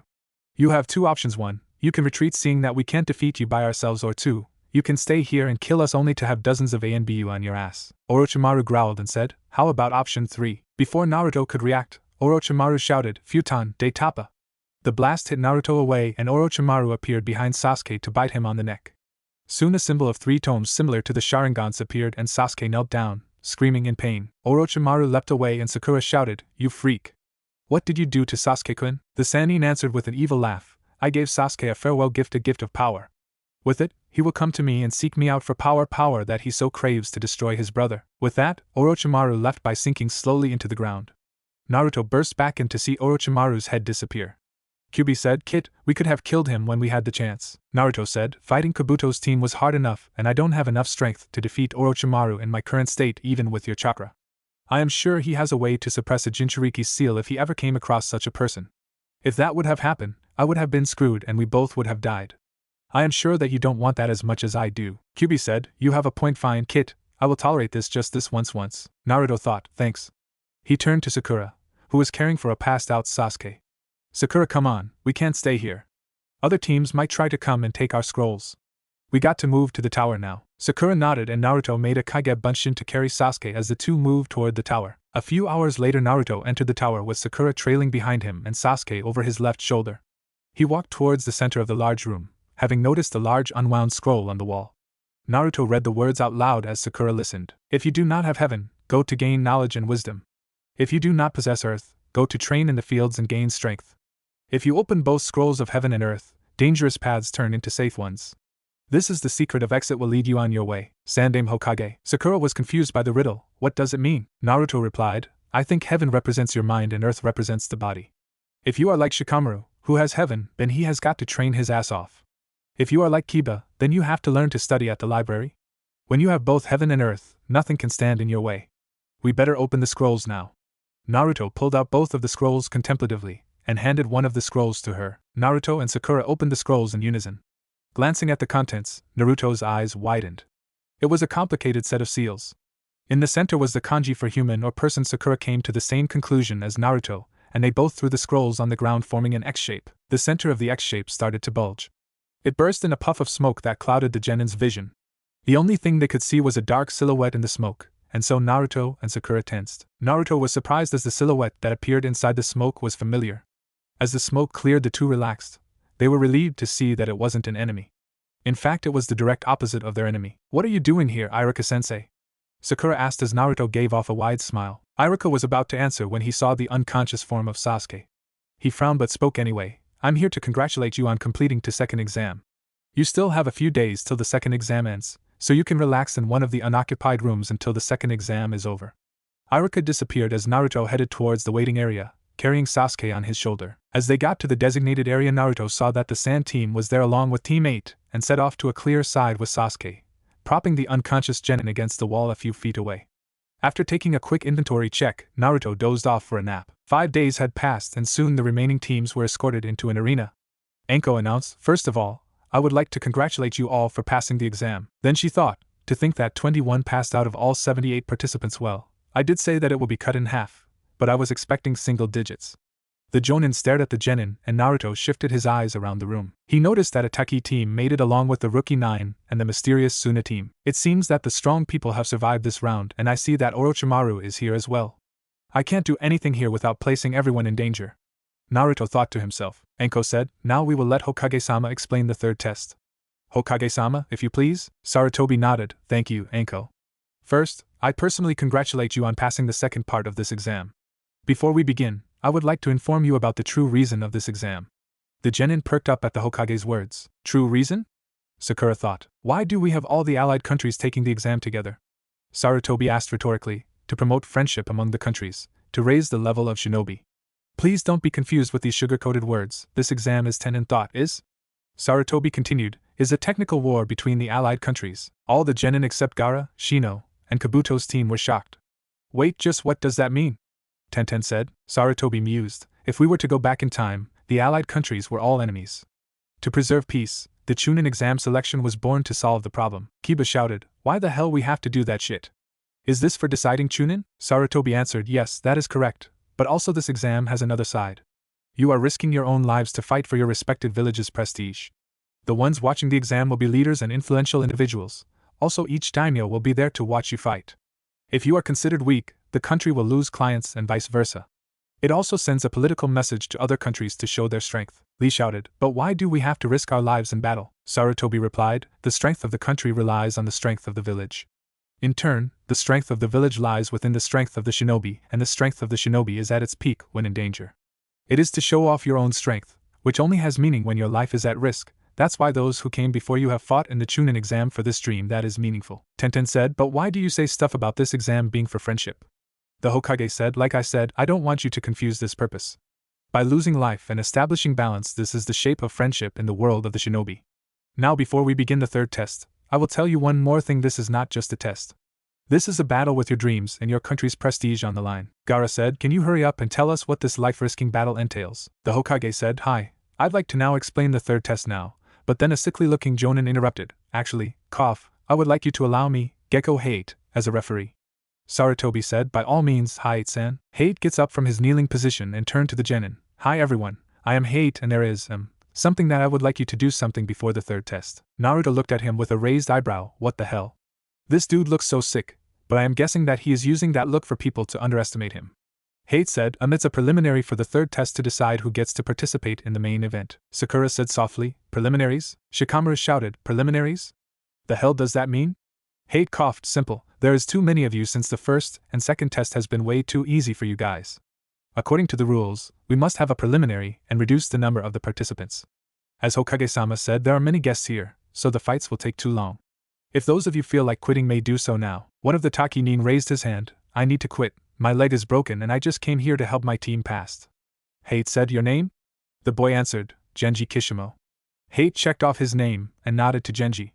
Genji nodded to his teammates, Natsumi, Akito be careful. Natsumi nodded and Akito scoffed as he whispered, I don't need luck. Genji hobbled away from the arena as Hate scratched off his name. Sasuke watched as he passed the other students and thought, he looks like a weakling anyway. Hate said, so no more retiring? Nobody moved from their positions and then the Jonin said, okay, then let's continue the preliminaries. This preliminary will consist of one-on-one fighting. You will basically fight as if you are in a real-life confrontation. Since we now have an even number, we will conduct 10 matches and obviously the winners will proceed to the third test.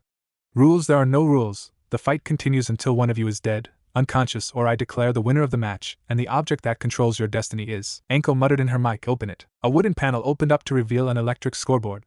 Now let's announce the first match. Hate said with a cough. The scoreboard began to flash through names as the genin looked on in anticipation. Suddenly the scoreboard stopped on 2 names, Uchiha Sasuke versus Akito. Sasuke said, already the best is always first anyway. Naruto replied, don't get cocky, Sasuke. Sasuke retorted, whatever, dope. Just be sure to give me those swords of yours when you lose against me. Naruto replied, over my dead body. Hate said, now will the 2 entrants step forward as the rest go upstairs to the balcony. Naruto went to stand beside Hinata and she blushed as he smiled at her, making the Inuzuka growl lowly. Sasuke and Akito faced each other as Hate said, the 2 participants in the first match are Sasuke Uchiha and Akito of Taki. Are you ready? Sasuke said, yeah. Akito said, let's go so I can kick this guy's ass. Natsumi thought, Akito, don't underestimate him. Even though you are the son of a noble in Taki, it doesn't mean that you are invincible. Hate said, fight. A/N. Since no one cares about the damn Uchiha or his skills, let's just say that he won and move on. Next match is Shino Aburame vs Sakuabumi. Hate said. The screen flashed to have Shino Aburame vs Sakuabumi. Who the hell is this loser? The idiot said. Shino looked at Zaku and said nothing as he walked downstairs. Hinata asked, do you think that he will be okay? Naruto said, don't worry, Shino may be quiet, but he is strong. I doubt that sound guy could beat him. Hate said, begin. Zaku attacked first by running close range, hoping to end it quickly. Shino brought up his arm to block his attack and Zaku said, idiot. Zankuha. Zaku opened his hand to reveal air holes implanted in his arms and shot a sound wave, blasting Shino off his feet and to the ground. Hey, he is done. Shino got up. Are you sure about that? Zaku said, TCH this time I will get you for sure. Zank. Shino interrupted. I wouldn't do that if I were you. Zaku said, what the hell are you talking about? Then he heard a soft clicking sound and looked behind him to see a horde of bugs converging on his position. Shino said, the way I see you have 3 choices. The first one is that if you attack me, my Kikachu bugs will attack you and devour your chakra. The second is if you attack my bugs, then I will have the opportunity to attack you. The third, which should be the smart choice for you, is to give up and you will be able to walk away from this without going to the hospital. Zaku said, it would be wise not to underestimate me, you forget. Zaku turned to his side and aimed his arms at Shino and the bugs. You forget that I have 2 arms, I will blast you and your stupid bugs away. Zankuha. Zaku's arms suddenly imploded from the inside and the Oto ninja screamed in pain. But how my arms? Then he saw bugs crawling from his air holes. Shino said, you think I would just let you hit me like that? I sent some bugs silently onto your body when you hit me and the rest was able to get to your arms when I stalled for time. Zaku said, you bastard. Shino ran at him and sent his opponent a devastating punch to the face.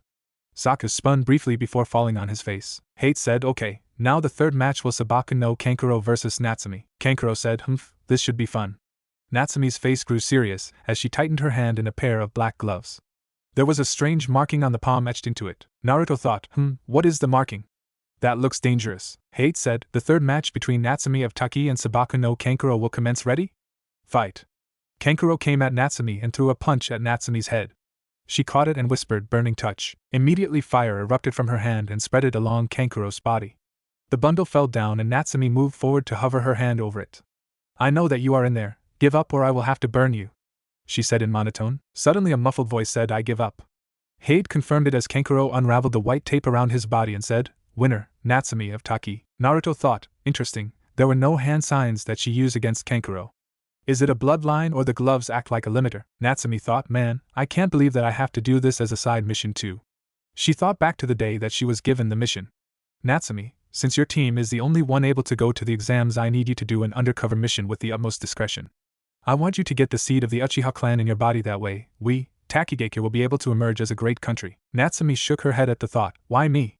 The boy is an arrogant prick just like Akito, and I don't even like him at all either. Hate said the fourth match will be Sabaku no Temari vs Tenten Higurashi.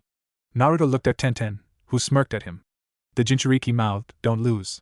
Tenten smiled and mouthed back, I won't. She walked down the stairs to face Temari, who was wearing a confident smirk on her face. Are the contestants ready? Both of the real kunoichis nodded in confirmation and Hate chopped down his hand. Begin. Tenten and Temari both jumped back to get some distance between each other. The weapon's mistress threw kunai at the wind mistress, but Temari gathered wind-natured chakra to block the kunai away from her. Tenten said, what?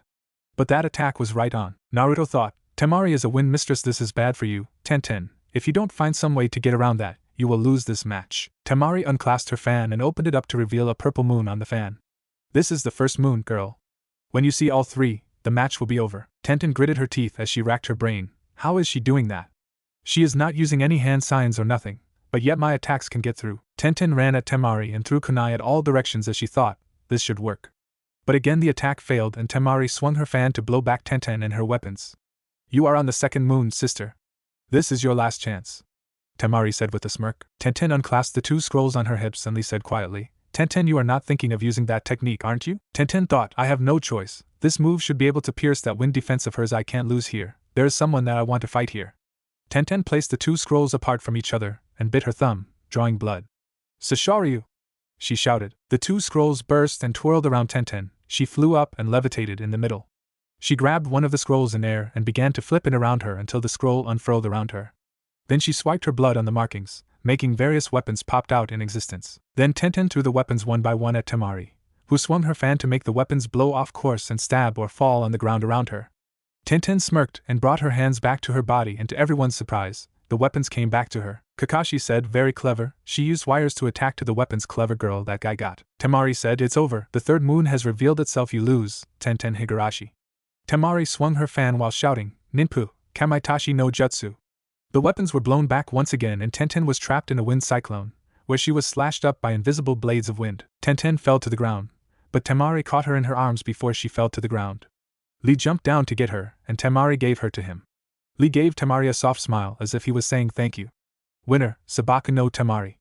Next match is Haruno Sakura and Yamanaka Ino. Naruto frowned as the match started because it was a shouting match first, then a little brawling and finally a pitiful double knockout strike to the head. Naruto shook his head in disappointment as Kakashi and Ino's sensei Asuma Sarutobi took both of them to the balcony. Hate said, we will take a break now. Boys' bathroom. Naruto did his business and began to wash his hands under the sink. Then he turned off the water faucet, and as he moved toward the door, he saw Kiba looking at him. What? Naruto said. Stay away from Hinata-chan, dead last. She is mine, Kiba said. Naruto said, excuse me? You talking to me? I am the only one here, so you must be talking to me. Kiba glared at him. Hinata is my girl and I will not tolerate you coming on to her, so you better leave her alone. Naruto said, first off, Kiba, Hinata-hime is not property that you can come and say that you claim. She is not one of your pets, she is a human being, one with choice and free will. If she wants to choose you, then that is it, but I don't see you going on with her either.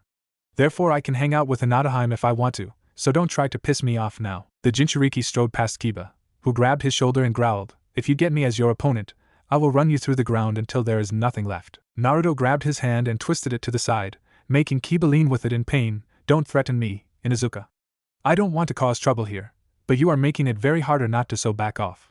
Naruto stalked off with Kiba nursing his wrist while he glared at Naruto. As Naruto came out, Sasuke came over and said, "You might as well give me your swords now and save face." The Jinchuriki said, "Sasuke, I have no time to deal with you now let me pass because there will be a cold day in hell before I give you these swords."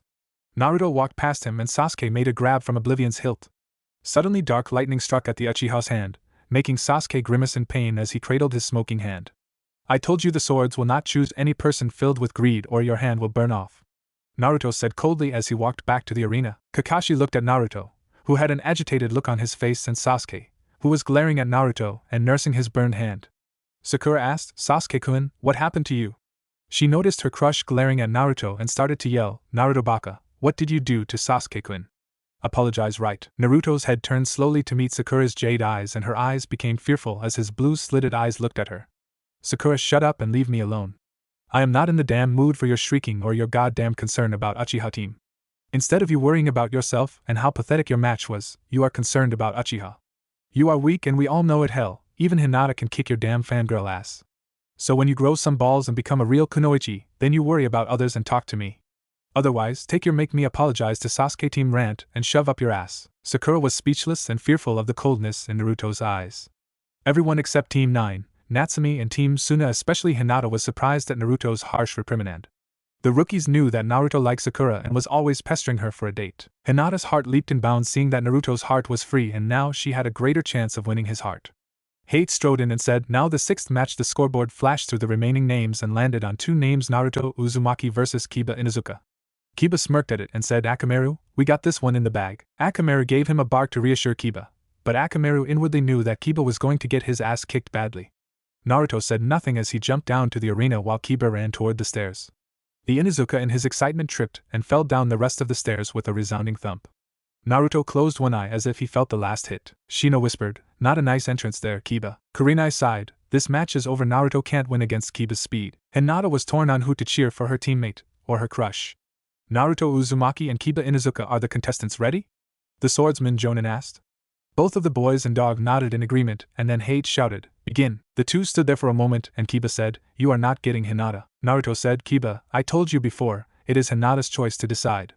I am not going to fight you over this because you are jealous." Kiba said, "I don't care, Hinata is my woman." The Jinchuriki replied, "Last time I checked, there is not an engagement ring on her finger, and there is no brand on her that says property of Kiba Inuzuka. When that happens, then come and talk to me." Kiba said, "It doesn't matter, once I beat you, Hinata-chan will see what a loser you are, and then she will go out with me." "Yep, definitely Naruto," was Hinata's thought. Naruto said, "If you are going to fight me over this, then fighting you is pointless, Kiba." Kiba said, taunting him, "Bullshit, you are just scared that I will beat you, but fine, be a coward. It will be fun making her my bitch." Kurenai thought, "Okay, that is it, Kiba. Forget what I thought earlier.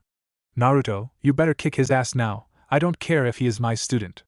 Once that happens, I think I will be having a long talk with Samsama and Hana-san." Naruto stiffened and said, "I know you didn't just say what the hell I think you said. You want to run that by me again?" Kiba grinned stupidly and repeated, "I said I will enjoy making Hinata mine." Naruto said, "That is what I thought you said." He made a sealless Kage Bunshin and gave him Oathkeeper and Oblivion. "Give those to Kurenai-sensei, please." The clone nodded and jumped up, giving them to the kunoichi. To Sasuke's anger and surprise, the swords didn't react to her at all. Naruto moved into the Raging Torrent stance with his left and right fist in a boxing style, and his legs spread it out. "You just made a big mistake, Kiba, a very big mistake." Naruto stared at Akamaru and pointed, "Go." Akamaru was scared out of his wits and looked at Kiba as if he said, "The hell, I am staying with you, you idiot. I am not getting killed for your stupidity." Kiba said, "Akamaru, what did you do to him?" Naruto said, "I had to put killing intent on him, so he would get out of the way. I am not going to hurt an innocent dog because his owner is stupid." Kiba growled, "It doesn't matter, I don't need him to beat your ass." The Inuzuka crouched as he flipped through hand signs, Ninpu, Shikyaku no Jutsu. Chakra covered Kiba's body and made him more feral than normal. Then the Inuzuka charged at him and tried to elbow him, but Naruto caught the blow in his hand and backhanded Kiba in the face. Next, Naruto gave him a palm heel strike to the chin, then kicked him in the stomach, making Kiba stumble backwards. The Jinchuriki gave him a right cross, then a left hook, a roundhouse kick, and grabbed his hood. Kiba was wildly thrashing, trying to get out of Naruto's hold as the ice user used his elbows to hit him in the head hard. Naruto then took his arms of the Inuzuka and pulled them upwards, making Kiba cry out in pain, and the Jinchuriki kicked him squarely in the chest, ripping the jacket by its sleeves.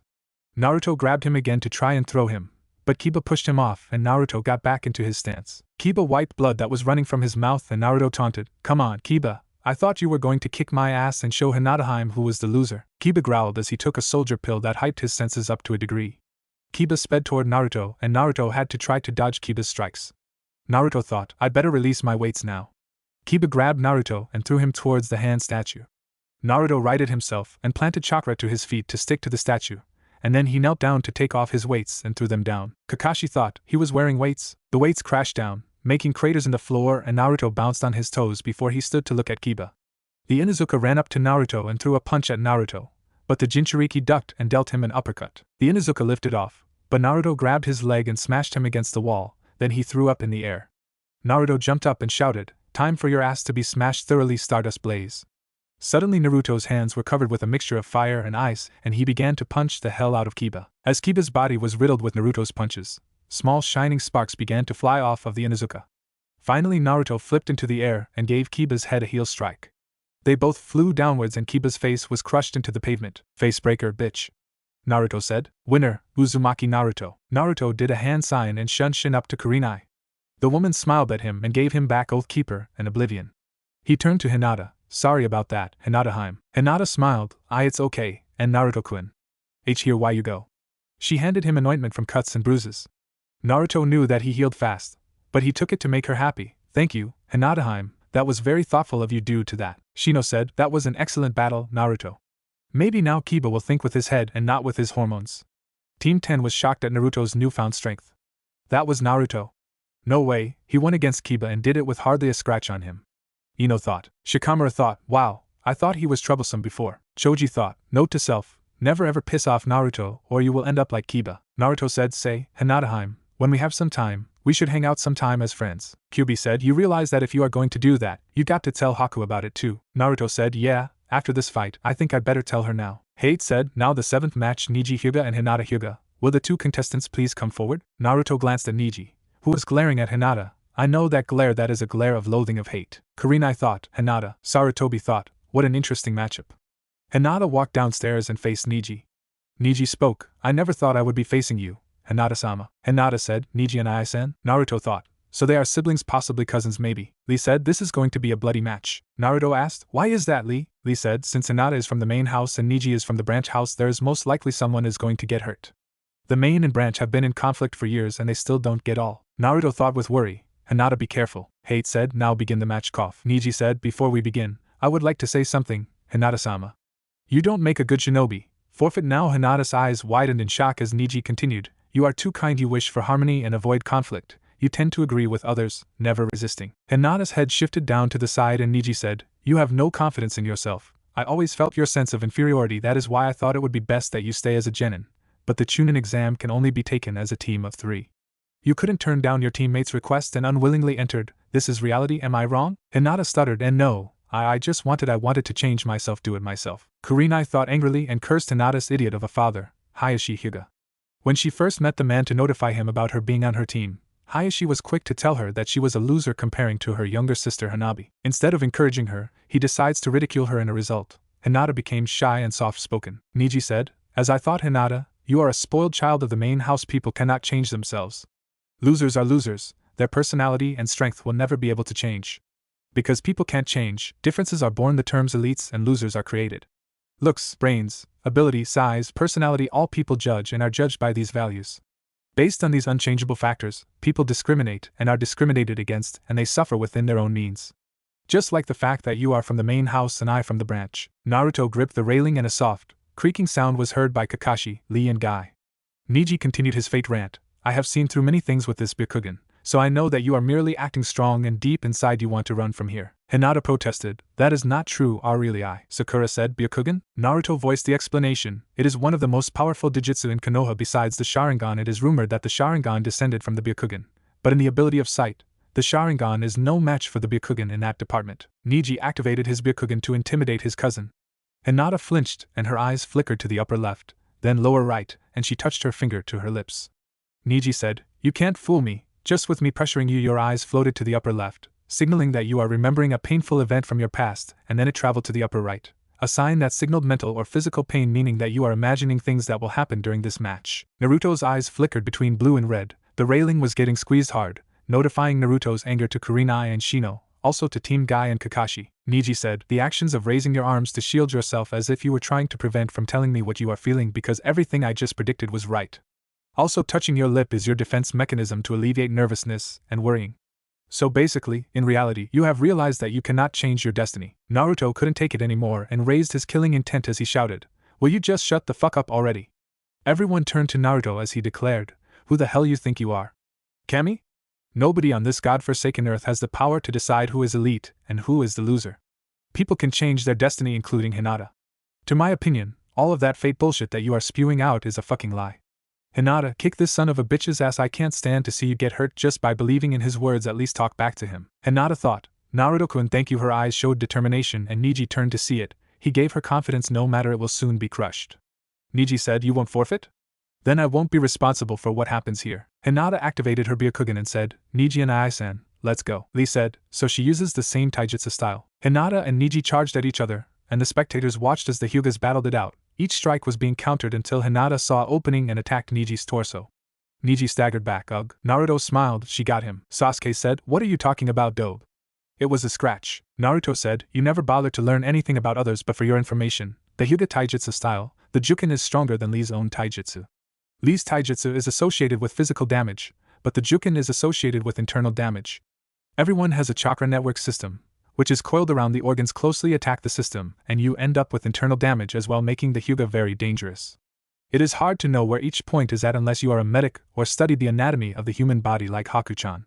With that knowledge, you can halt or speed up the flow of chakra in one's body. Meeting a Hyuga is very dangerous in combat, Kakashi said. How do you know this, Naruto? Naruto said, a certain old fox told me about the history of the clans. Kakashi thought. Kyubi, Lee said, Naruto-san is correct. It may not look like much, but you will begin to feel the effects over time. Prolonged combat is not an option with Hyugas. Sasuke thought, so Neji is stronger than Lee. He will make a good opponent to test my strength against. From the looks of the battle, Hinata was pushing Neji to his limits, and Shino thought, Hinata's in control. Kurenai thought, Hinata. Naruto smiled as he whispered, show them what you can do, Hinata-chan. Sakura said, but how can they see the system? Lee said, Naruto explained it earlier. The Byakugan surpasses the Sharingan in terms of sight. They are able to pierce through the body and see the coils to attack them. Suddenly Hinata rushed forward to attack Neji, and a hit landed. Then was silence for the moment, and then Hinata coughed up blood. Neji said, so this is the extent of the main house? Naruto frowned. Her hits were landed perfectly, but why isn't he attacking the organs? If I was him, I would do that unless. Oh no. The Jinchuriki muttered, son of a bitch. Sakura said, what? Naruto said, if you were mad at Ino, Sakura and you were a Hyuga, what area would you attack? Sakura said, the main organs? Naruto said, correct, and so far Neji team from his Fate Rand has not attacked the main organs at all. Hinata knocked away his hand from her chest and struck at Neji's head, only for Neji to counter and press a point of her arm. Naruto voiced, Neji has been attacking her arms. If he closes them, Hinata can't send the chakra to disrupt his coils. Sasuke said, meaning that she is dead. Naruto said, I never said that. Just because of a minor mishap, she shouldn't give up. Hinata will find a way to kick his ass. Neji knocked Hinata back and said, Hinata-sama, this is the difference in talent that can never change, the difference between an elite and a loser. This is the reality that cannot be changed. Earlier, you said that you didn't want to run away, but you must be overcome with desperation. Forfeit. Hinata said, I don't go back my word because that is my ninja way. Naruto chuckled a bit, and Kurenai said, why are you laughing about? Naruto, Hinata is getting hurt, and all you do is laugh. Naruto said, sorry, Kurenai-sensei, but did you listen to the words that she just said earlier? Kurenai said, yes, but what does that have to do with anything? Lee said, because Hinata's words were exactly the same as Naruto's when we were faced with the 10th question in the first part of the exam. In essence, Hinata is a lot like Naruto. Naruto said, which is why I was laughing. Hinata is an incredible person, always watching me from a distance. Suddenly Hinata coughed up blood and Kurenai thought, she is at her limit. Any more damage and she'll. Kakashi voiced, this match is over. Naruto glared at Kakashi briefly and shouted, you can do it, Hinata. Hinata charged and fought Neji as she thought, Naruto-kun, I have always watching you for years. Why is that? I don't know why, but every time I see you I feel courage, that if I try my best, even I can do it, that I am worth something. That is how I feel. Neji blocked a strike using his wrist and thrusted his palm into Hinata's chin, making her skid back. Kurenai thought, Hinata, you used to be a quitter, but now you began to change yourself. You did it. I can see it in your eyes, and I have never seen those eyes in you before. Hinata charged again. Naruto-kun, in the past, I was always the one looking at you, but now you are the one looking at me. Neji aimed his strike at Hinata's heart, and Hinata slipped forward to the ground. Neji said, you don't understand anything from the beginning, your attacks have been nothing. Listening to an idiot. Hinata said without stuttering, "Do not insult him," Neji said. "He is the reason that you are lying on the floor." Hate said, "This match is over." Naruto said, "Proctor, if you stop this match right now, I swear to every name of kami known to man, you will get friendly with Oblivion and Oathkeeper." Sasuke said, "The weakling can't get up." Naruto turned to him and Sasuke was frozen and sweating inwardly at the killing intent of Naruto. He tried to tear his gaze from Naruto's cold ice blue eyes. Then a chilling voice rang from Naruto's mouth, "Foolish Uchiha, you are weak compared to me. You are such a sniveling little bitch. Do you want me to kill you? No? Then let's get one thing clear. If you ever insult my friends again, I will kill you in this exam regardless of how everyone feels about you." Hinata stood up much to everyone's surprise and Neji said, "Why do you stand? If you keep pushing yourself, you will die." Hinata said, "I don't care, you can ridicule me all you want, but insulting Naruto-kun was the last thing you should do. Plus he is finally watching me and I can't let myself look bad." Neji said, "It is useless, you can barely stand, I can tell that much. From the time of your birth, the responsibility of the Hyuga main house has been forced on you. You always hated yourself for your own weakness. But people can't change their destiny, there is no need to suffer anymore, let it go." Hinata said, "Let me explain something to you. You are right, I have always hated myself for my own weakness, but that is why I have always admired Naruto-kun. He has done things that everyone would think he would crack from. He defeated my teammate Kiba. Nobody in this room other than me believed that he could beat him, yet he did. He has been able to do things that nobody has ever dared to do before. Furthermore, if people can't change their destiny, why are you so full of hate? Is it because you, the genius of the Hyuga clan, can never become clan head, that your talent can't be acknowledged because you are in the branch house? I am not the one that is blind, the one that is lost and blind. Suffering with the main house's destiny is you, Neji and I-san." Neji's eyes burned with hatred as he charged at Hinata, only to stop since the Jonin surrounded him. "What is this? Special protection for the main house?" Then Naruto's voice reached his ears. "No, it is special protection for you from me taking your head, since it seems that you can't take your own medicine of ridiculing, can't you?" Neji noticed that Naruto has Oathkeeper and Oblivion aimed at both sides of his necks. Naruto smirked, "No matter, it just means that I need more training in my speed because next time nobody will save you from me taking your head off your shoulders." Kakashi said. Naruto the Genin silenced Kakashi with a glare and turned back to Neji. "You are such a little bitch, just like the Uchiha. Oh, let's leave everything to fate and destiny and all of that good shit." "Humph," Neji said. "What did you say?" Naruto said. "You are hiding under that fate garbage. Fate doesn't decide anything until one is dead. You say that people can't change themselves. Let me tell you a story. On our C-rank mission, we expected no action, just a simple escort mission. Suddenly we find out that there were Nuke hired to kill our client. Guess what I did? Nothing. I froze up. After that I made an oath to never run away and never go back on my word, on a blood oath, considering I got a scratch from a poisoned weapon. Next, we encountered a more powerful opponent named Zabuza Momochi, the demon of the mist, cold-blooded killer, and responsible of ending the bloody graduation exams in Kiri. Apparently at the end of the year, you were forced to battle and kill your own comrades, friends that you sat with and ate with. After Sensei got captured, he ordered us to run. We didn't. I couldn't do that because of my oath, and I was bound to make sure it was not broken. Together, well, just me and the Uchiha were able to free him. Miss Banshee was just in the back. Next, we met a hunter ninja who supposedly took out Zabuza, only to find out that she was an accomplice. We trained and eventually met up with them again." Neji said, "What is the point of this?" Naruto said, "Shut the fuck up and don't interrupt, or I will shove the sword so far up your ass. You will be shitting that 10-pole fate stick you have so far up in your ass in splinters." Now we met Zabuza and his accomplice. Eventually we defeated the hunter ninja and Zabuza was fighting against Kakashi. "You know, the hunter ninja changed me. She wanted me to kill her. To tell you the truth, I hated my team except Sakura when I was naive back then. But she told me this: to fulfill your dreams, you must have someone that is precious to you in order to be strong. I found those people and look at me, I defeated Kiba. Tell me, did fate play a part in my victory, Neji?" Hinata started to cough up blood and collapsed to the floor, making Kurenai move to her side. Kurenai thought, she is going into cardiac arrest. He intended to kill her. Kurenai yelled, "Where are those medics?" Hinata whispered, "Naruto-kun." Naruto broke away from the Jonin and knelt down to her. "Yes, Hinata-chan?" Hinata said, "Was I able to change a little bit?" Naruto smiled and grasped her hand. "Hinata-chan, you change a lot. You are different from the Hinata I used to know." Hinata smiled as the medics came up. Naruto took off his headband and took her from her neck and then tied it around his head, while leaving his own on her chest. The blood spattered on the headband dripped down on Naruto's face, but the Jinchuriki made no move to wipe it from his face. He watched as Hinata was taken away from them and Neji said, "Humph, in the end, a loser is still a loser.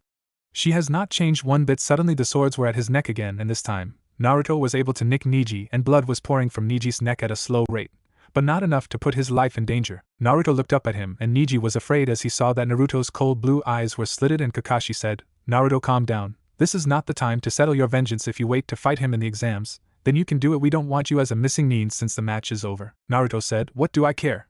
Everyone hates me in this damn village, why should I care? Kakashi said. Have you forgotten Haku and Hinata? Naruto flinched and said, fine, you win, but if I get him, nobody, and I mean nobody, will stop me from killing this bitch ass of a Hyuga. Is that clear, Guy? Because if it is not, I will kill you too. Guy's face was grim, but inwardly he was amazed at the sheer killing intent that he had. I understand, Naruto. Naruto looked at Neji as he gave him a wicked smile that made the Kyuubi proud in his mind. You best started praying to those fate and destiny bitches of yours, because they will not save you from me. Oblivion will have your blood. Naruto flicked the blood off of Oblivion and sheathed it along with Oathkeeper. Kankuro thought, his killing intent, it was stronger than Gaara's own. That Neji kid is so screwed. But we know that there are 3 monsters here. But I think that Gaara's has a bigger temper. The demon within Gaara, it is getting fidgety with Gaara looking at blood. Both of them seem to be hiding their skills, and we need to deal with them when the main test comes around. I should gather some intel. I will ask Naruto. Naruto noticed someone behind him and said, what do you want, cat man? Kankuro said, what? I can't come here to say hello? Naruto said, funny, you weren't very friendly when you were picking on those kids. Now I will ask again, or do you want me to force to answer it? Kankuro said, it's about that Hyuga kid. Naruto said, I don't know anything about the bitch except this. You kill him, I kill you, got it? Kankuro thought, this kid, he is just like Gaara. Soon the scoreboard revealed the next match, Sabaku no Gaara vs Rock Lee. Gaara was already down and said, get down here. Lee said, Yash. It's my turn. Guy said, alright Lee, go do it. Lee leapt down to the arena and Naruto said, well, come on, make up boy. Let's watch the match, it shall be interesting. Naruto stood close to Shino and Kurenai, who were near the far end, where Team 10 was located at. His so-called teammates and Team Guy were at the other end. Lee commented, facing you this early made me happy today. Gaara said, PFT? Kankuro commented, I don't know what Bullhead can do, but he can't touch Gaara. Naruto said in monotone, rule #3 never underestimate your opponent. Suddenly something flew toward Lee and he caught it in his hand. No need to get impatient. Hate smirked as he said, now the 8th match will commence. Begin. Temari thought, his speed is good, but that is not enough to defeat Gaara at all. Lee moved forward as he shouted, Konoha Senpa. Gaara's gourd spewed out sand and blocked his kick. Sasuke thought, so the gourd is full of sand that he can control, but it looks like the sand is sentient. The sand captured Lee and flung him backwards. Naruto thought, strange jutsu. Kyuubi said, that is because he is the Jinchuriki of Ichibi no Shikaku. Naruto said, Kyuubi? Kyuubi said, no, the Easter Bunny. Naruto growled, Kyuubi, don't start. I am not in the mood for jokes. Kyuubi said, I know, I could feel your anger, your hatred toward that Neji kid. Personally, if I didn't have feelings, I wouldn't care, but that was cruel of him to ridicule the girl first, and then beat her into a bloody pulp on the brink of death. Naruto said, Kyuubi, stop it now, we can rant later. In the meantime, tell me about the Ichibi. Kyuubi said, Shikaku is a crazy bastard, he may act like an idiot, but he is intelligent. It has that sand defense, which seems to pass on to Gaara. Also, he is the most bloodthirsty out of the Biju. Naruto said, judging by that, Gaara is mostly likely psychotic, and will kill Lee if he is not careful. Kyuubi said, you are catching on pretty quick. Naruto said, thanks, now after this crap is over, we are going to have a talk. Kyuubi said, about what? Naruto said, the 101 ways to maim, torture, kill or humiliate a Hyuga. Kyuubi said, it seems that my sadistic nature rubbed up on you. Naruto said, no, really? Kyuubi said, and my sarcastic side too. Lee moved around at each angle to punch and kick at Gaara, but the damn sand keep getting in the way. Damn, and he is not moving an inch either. Kankuro said, physical attacks won't work on Gaara. Because of the sand that responds to Gaara's will, it acts as a shield and protects him. That is why there has not been a single person that got a scratch on Gaara. Naruto replied, and? Am I supposed to care or be scared? There is a first thing for everything. Lee will put a scratch on Gaara, I guarantee it. Kankuro said, wanna bet? Naruto said, 300 Raya? Kankuro said, deal. Ino asked, why is Lee only using taijutsu? It is obviously not working at all, so should he use ninjutsu? Naruto said, that is the problem. Ino, he can't use ninjutsu or genjutsu. Ino said, what? Naruto said, lower your voice, I already have one loudmouth on the team, I don't want to hear another. Lee can't use ninjutsu at all. If he did, he would have used them by now, plus he imitates Guy, who has a birth condition. He can't use ninjutsu or genjutsu at all either. Suddenly Lee was forced backwards up on the top of the hand statue. Guy said, Lee, take them off. Lee said, but Guy-sensei, you said only to take them off when I must protect my friends. Guy said, it is okay, I will allow it this time. Lee grinned back and took off his orange leg warmers to reveal his weights. Now I can move easier, Kankuro said. This is so stupid. Naruto smirked. Now the real fun begins. Ino said, what do you mean? Taking off weights doesn't mean that Lee has a chance. Aga boom. Lee dropped the weights to make huge craters and plumes of smoke in the air. Naruto looked at Ino, who was speechless at the moment. You were saying, Ino? The Yamanaka chose that time to close her mouth. Guy shouted, go, Lee. Lee smirked and sped off. Suddenly Lee appeared behind Gaara and his sand reacted to block his punch, which was very close. Then Lee moved again. This time his attacks were getting through. Over here, Lee said. Gaara looked at Lee, who fainted and jumped in the air in a tight roll. Then the taijutsu specialist swung his legs down to hit Gaara's head. Gaara looked up and a huge scratch appeared on his cheek. Naruto said. Looks like I won the bet, Kankuro. Kankuro sighed and gave him the 300 Ryu, making Naruto a bit happy. Lee declared, now we are getting started. The taijutsu expert proceeded to beat Gaara into submission as Choji said, his moves are so fast, I can barely keep up with him. Kankuro said, this is bad. Naruto thought, he is right. I can sense that the demonic energy within him rising from him. Lee looked at the insane look on Gaara's face and got scared a bit while Kankuro whispered, Suna no Yoroi. Naruto said, I see, so the stuff that is falling off of his face is sand too. Kankuro said, it is a thin layer that he can use in case someone gets in his defense. Naruto said, but to compress in a thin layer and keep it on requires a lot of chakra to do. In other words, Gaara knows that he is in a bad spot against Lee. Lee said, I have no choice, I must use the lotus. He unwrapped his bandages a bit and ran around Gaara in circles as he thought, but with that sand, it would be a lot harder to kick him up. Gaara said, hurry up and come. Lee replied, as you wish. Sasuke saw as Lee used the same kick for the beginning of his move. That was the move he was using on me. Lee shouted, it is not over yet. The boy repeatedly kicked Gaara up in the air and from the pain his eyes closed briefly. Guy started to pray and then Lee shouted, take this.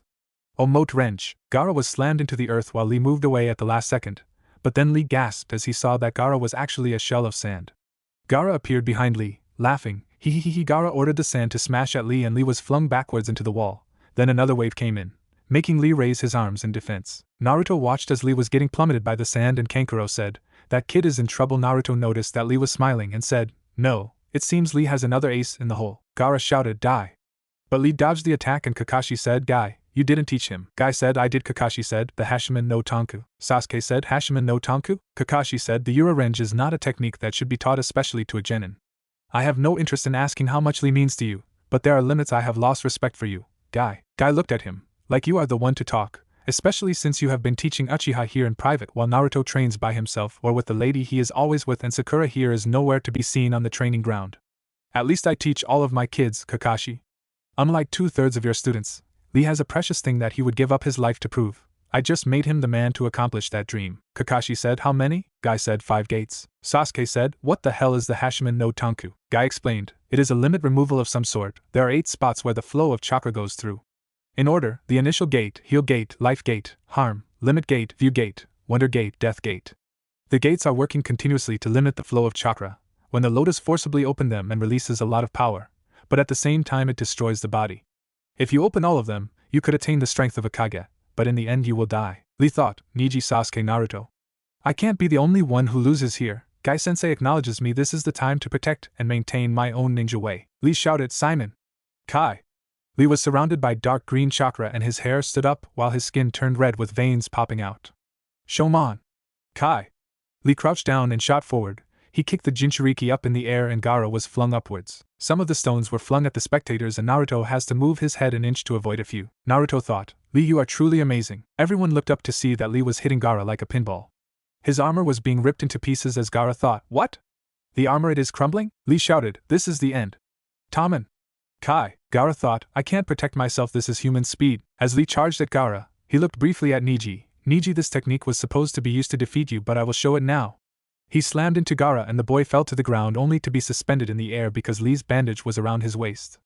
Lee pulled him back up and sent a leg and fist into Gaara as he shouted, and now for the finishing touch, Yura Renge. As Gaara fell, his gourd turned into sand, so it could cushion the fall, and Lee fell to the ground, rolling away from Gaara a few feet. Suddenly Gaara stretched out his hand and Naruto thought, the hell you are doing that? Kyubi, Kyubi said. On it, Naruto flipped through hand signs, restoration jutsu, chakra suppression. He slammed his palm into Gaara's head, and the sand immediately halted. Naruto said, the match is over, he is unconscious, you won. Gaara said, why did you save? Naruto answered, because he is my friend. Gaara got up and rematerialized his gourd as he took control of himself. That is enough. Hate said, winner, Sabaku no Gaara. Everyone gasped to see that Lee stood on his feet, and Naruto looked at Lee. He smiled, Lee, you are amazing, you don't have to prove anything anymore. From what I see, you are strong in my book, ready to fight even when you are unconscious. Naruto poked Lee and the taijutsu specialist's eyes closed.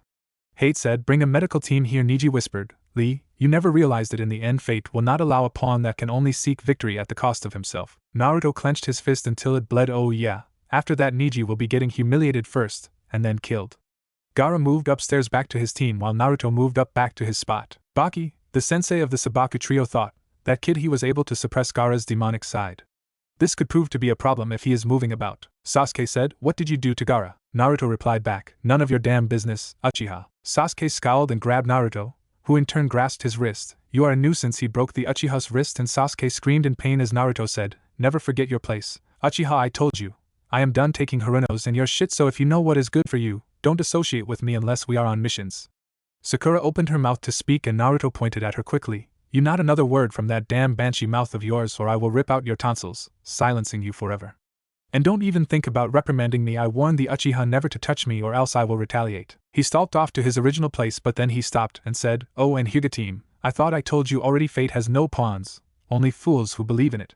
It looks like I am going to have to kick your ass twice as hard for ridiculingly as well. Naruto continued and stood by Kurenai and Shino.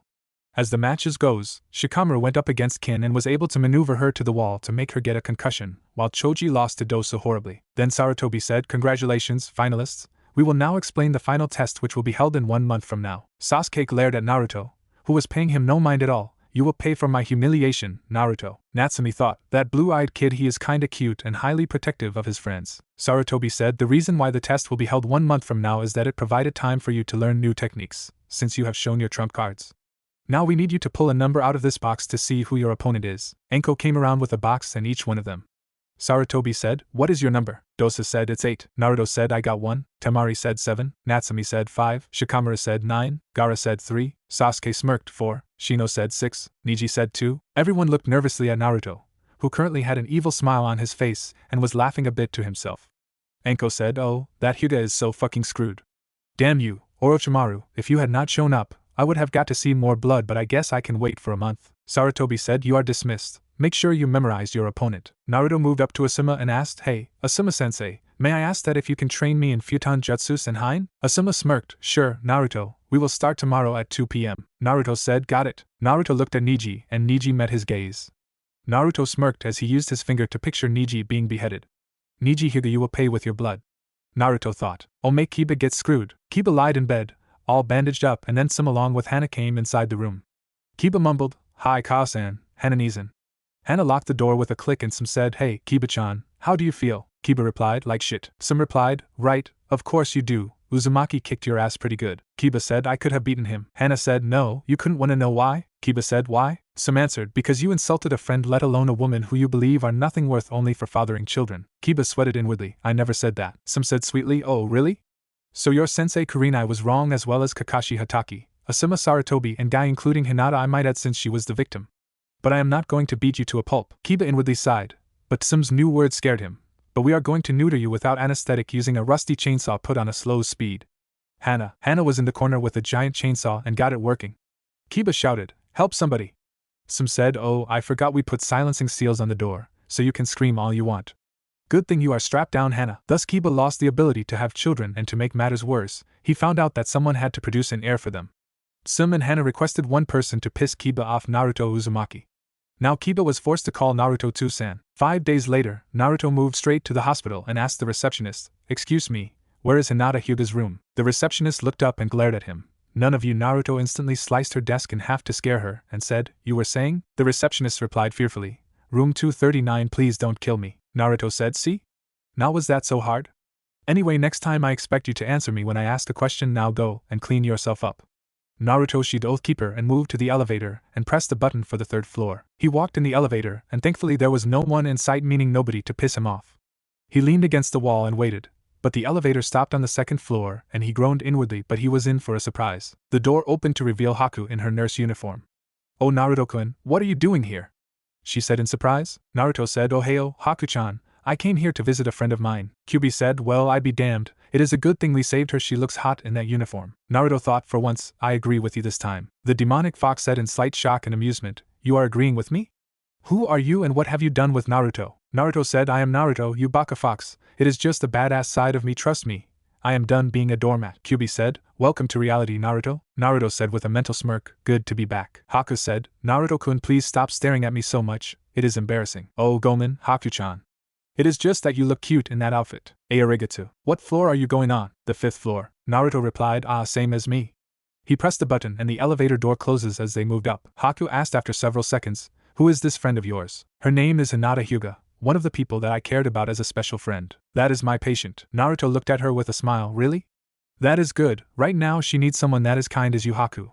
I want to talk to you about something. What is it? You know how that demons can take more than one mate, right? I see, you like Hinata that way too. Yes, I do, but I wanted to see how you feel about this decision. Personally, Naruto, if she shows that she cares for you, then that is fine for me. I know that you would treat us equally, especially if you are going to take more wives. But on one condition. Yes? I want to meet her first to see if her intentions are true. Thanks for understanding, Haku-chan. Haku smiled and giggled a bit. We are practically married, Naruto-kun. So of course, I would understand. They reached the room and opened the door to reveal Hinata on the bed with an N4 stuck in her arm and a healing chakra patch on her forehead. Damn it, Naruto said. Haku said in a reassuring tone, she is okay, but she wouldn't be training for a while. She was in critical condition, but we were able to stabilize her. She has a strong will just like you. Naruto gripped his fist. I am going to kill him. No. I am going to humiliate him first, then I am going to kill him. Haku replied. Who? Naruto growled out. The person who did this to her was her cousin, Neji Hyuga. He told her that she was too weak, that she could never change herself. I am going to make him pay for what he has done. The Hayatan user said, you really care about her, don't you? Naruto nodded firmly. I do. You know, those goggles in my room, she gave them to me for my birthday. She thinks that I don't know about it, but I caught a glimpse of her leaving. Hinata's eyes fluttered open and said, and Naruto-kun? Naruto said with a beaming smile, hey, Hinata-chan, do you sleep well? Hinata nodded while she blushed a bit, and Naruto said, good, Haku will be taking care of you while you are here. Oh, that reminds me, Haku, if you find Kiba Inuzuka trying to force himself on Hinata, please immobilize him. Haku nodded. I will do my best. Naruto said, thanks, Haku-chan. Hinata's heart was close to shattering at the affection displayed between Naruto and Haku, but she vowed that she won't lose to her. Hinata said, Ayano, Naruto-kun, I would like you to please spare my cousin. Naruto's eyes widened and hardened a bit. Why should I show him mercy when he didn't do the same? Hinata said, because I would lose you both. You would have the whole Hyuga clan calling for your death for compensation, and Neji and Ai-san would be dead. I know that you can't forgive him because of what happened, but can you do it just for me? Naruto looked at Hinata's eyes and said, damn it, I always hated that jutsu. Haku asked, what jutsu? The Uzumaki replied in a sage tone, the jutsu that is the bane of every man, the puppy pout no jutsu. Haku giggled at Naruto's frown. So I guess this means no killing Neji. Naruto said, yes, but he will have to suffer a lot. Then the Jinchuriki thought, I wondered if I should maim him, maybe cut off an arm. No, he is going to need to use those. But I can probably cut some of his toes or something. Hinata's voice woke him from his musing and Naruto said, I am sorry, Hinata-chan. What did you say? Hinata said, promise me that you will not kill Neji. Naruto said, I promise, but if he does it again, I will kill him. Anyway, I have to go. I need to train since Neji is my first opponent. Naruto got up and smiled at Hinata while squeezing her hand gently. In the meantime, don't do anything strenuous. We still have that outing that you promised me. Hinata said, I will, Naruto-kun. Naruto left the room and Haku said, you seem to be better now, Hinata-chan. The Hyuga nodded. I feel better when Naruto-kun is around me. I feel like myself. How do you feel about Naruto-kun? What? The Hayatan user firmly repeated. I said, how do you feel about Naruto-kun? Do you like him because he is cool or something else? The shy Hyuga replied, I don't like Naruto-kun. I love him, but I am afraid that he doesn't return to the same feelings. I have been trying to tell him about my feelings, but I tend to faint around him. Unlike Sasuke-san, and Naruto-kun is kind, considerate of others' feelings, willing to help anybody out in need. He can be sweet and compassionate to the people that he cares about too. When I am around him, he makes me feel that I can accomplish anything. Haku thought, this girl does care for him. The Hayatan user said, I see, Hinata-chan, then I must inform you of this since it concerns Naruto and your affection. Hinata turned her head slightly at Haku as she said, Naruto has recently obtained a Kekkai Genkai through unique circumstances. Alright, you were that hunter Nin, he told you. Hinata said, when Neji Nizan was about to hit me again, Naruto was in front of me with his katanas at his throat, protecting me from him. He told the story of how you changed his life because if he hadn't met you he would have no one that he consider his precious person. He did, huh? I guess I have to thank him next time. Now since Naruto has the Kekkai Genkai, the Clan Restoration Act applies to him. I am his first wife because he used his Kekkai Genkai to revive me. So will be able to become Naruto-kun's wife. Haku nodded and said, and you will be mine as well. Hinata blushed heavily and said, I think I can live with that. Naruto, as the Jinchuriki walked out of the hospital, he noticed that the receptionist was still working at her broken desk and smirked. Then he heard someone calling his name. He turned to Kakashi leaning up against the wall. Yes, sensei, you need something? Kakashi said, I want to know what is the hostility between you and Sasuke. Naruto replied in monotone, you know the answer to that already, sensei. He tried to force me to give up my swords when I told him that they are sentient and chose their next wielder. Second, he insulted one of my friends. You know that I am protective of my friends since they are all I got. Third, he had the audacity to grab me and pretty much I know that he was going to demand me to learn the jutsu even when I told him that it was none of his concern, which is why I broke his wrist.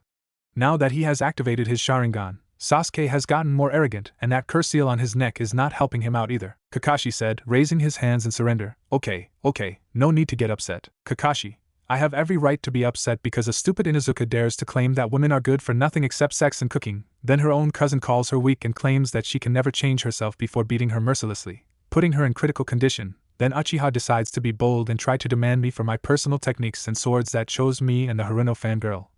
Instead of training herself, she blindly thinks that Uchiha cares about her, and he will be her knight in shining armor.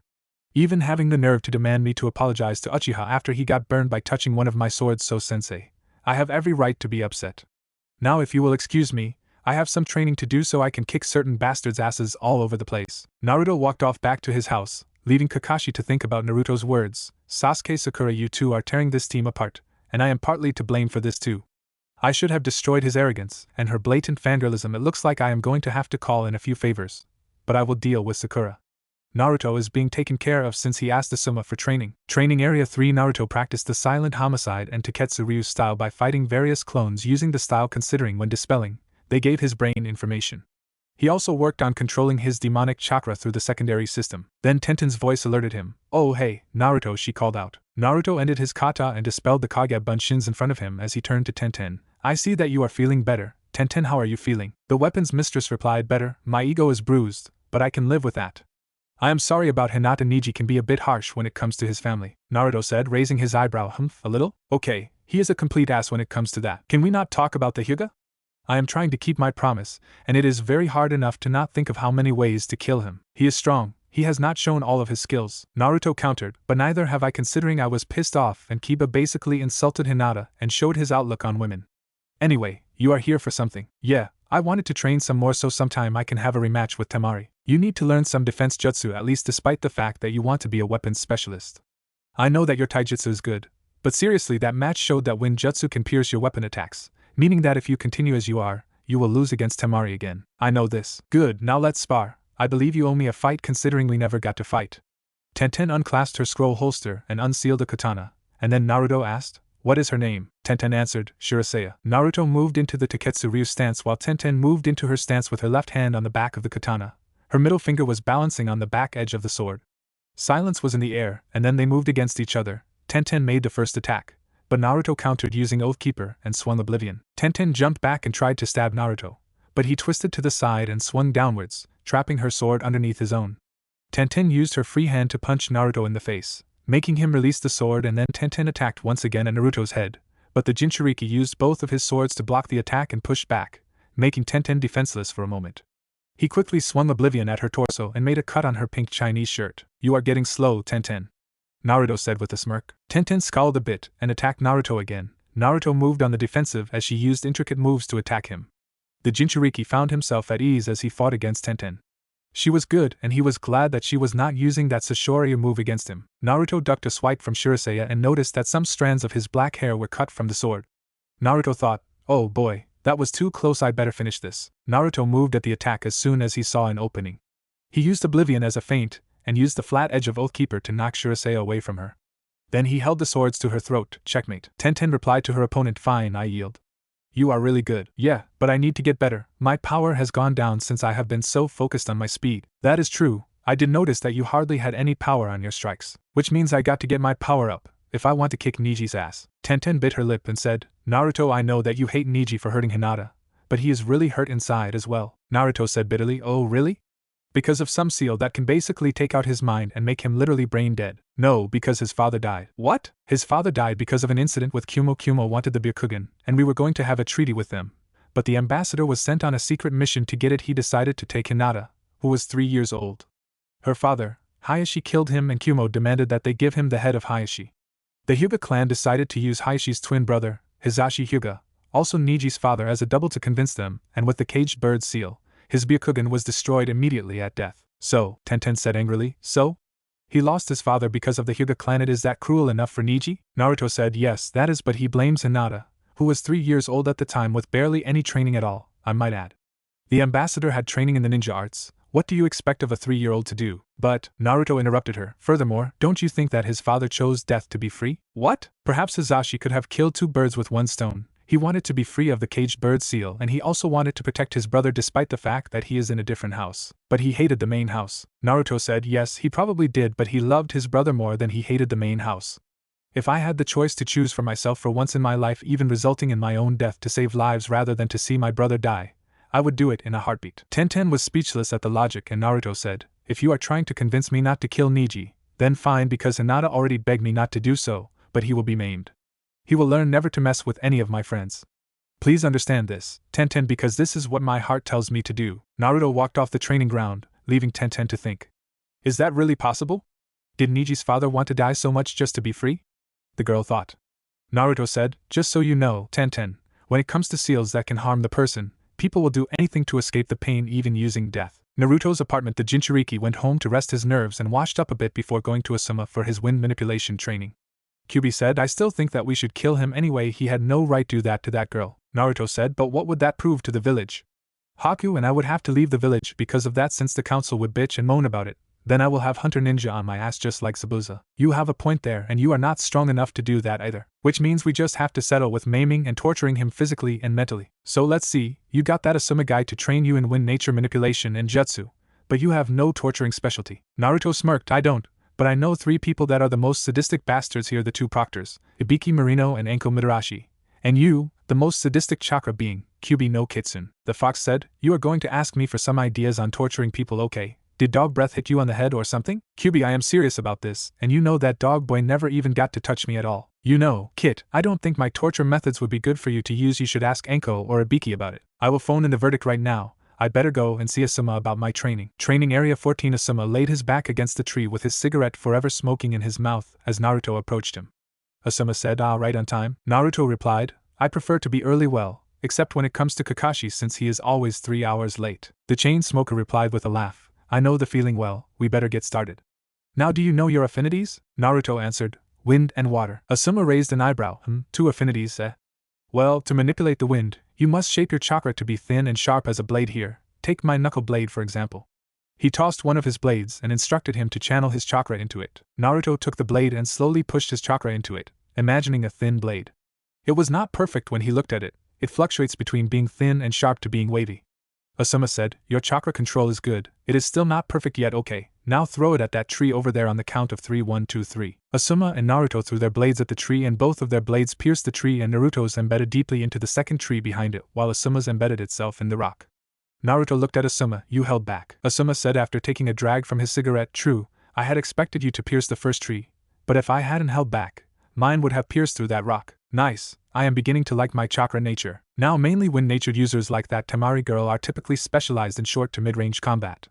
You must combine force and precision to deal devastating cutting damage. You can also channel wind chakra into your weapons to increase the range and cutting ability. So basically, what do I have to do to learn how to make my chakra turn into wind chakra? Asuma said, that is easy, just cut this leaf by converting your chakra to wind-natured chakra. The Jinchuriki smirked and questioned, how long did it take you to master this exercise? Asuma said, a week. Why? The boy replied, because I think I will have a feeling that I will get this exercise done in half the time.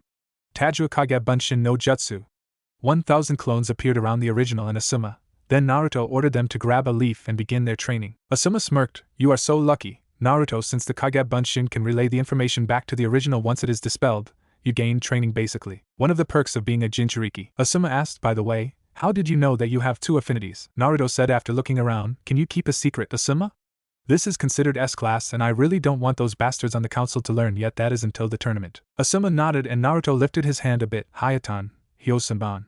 An ice Senban appeared out of the water, and the chain smoker said in shock, why you have the Hayatan ability? Naruto said, it is a Kekkei Genkai. Actually basically I can create ice using sheer willpower, and combining my wind and water natured chakra without proper training in nature manipulation. I have been using a lot of chakra to do jutsu. But how did you get it? Naruto said, a friend of mine that I met on a mission was dying. I wanted to save her life, and the Kyuubi heard me. Now before you go and start yelling, listen to me. He told me that to do so, I was to use my chakra along with his and my blood to seal the wound.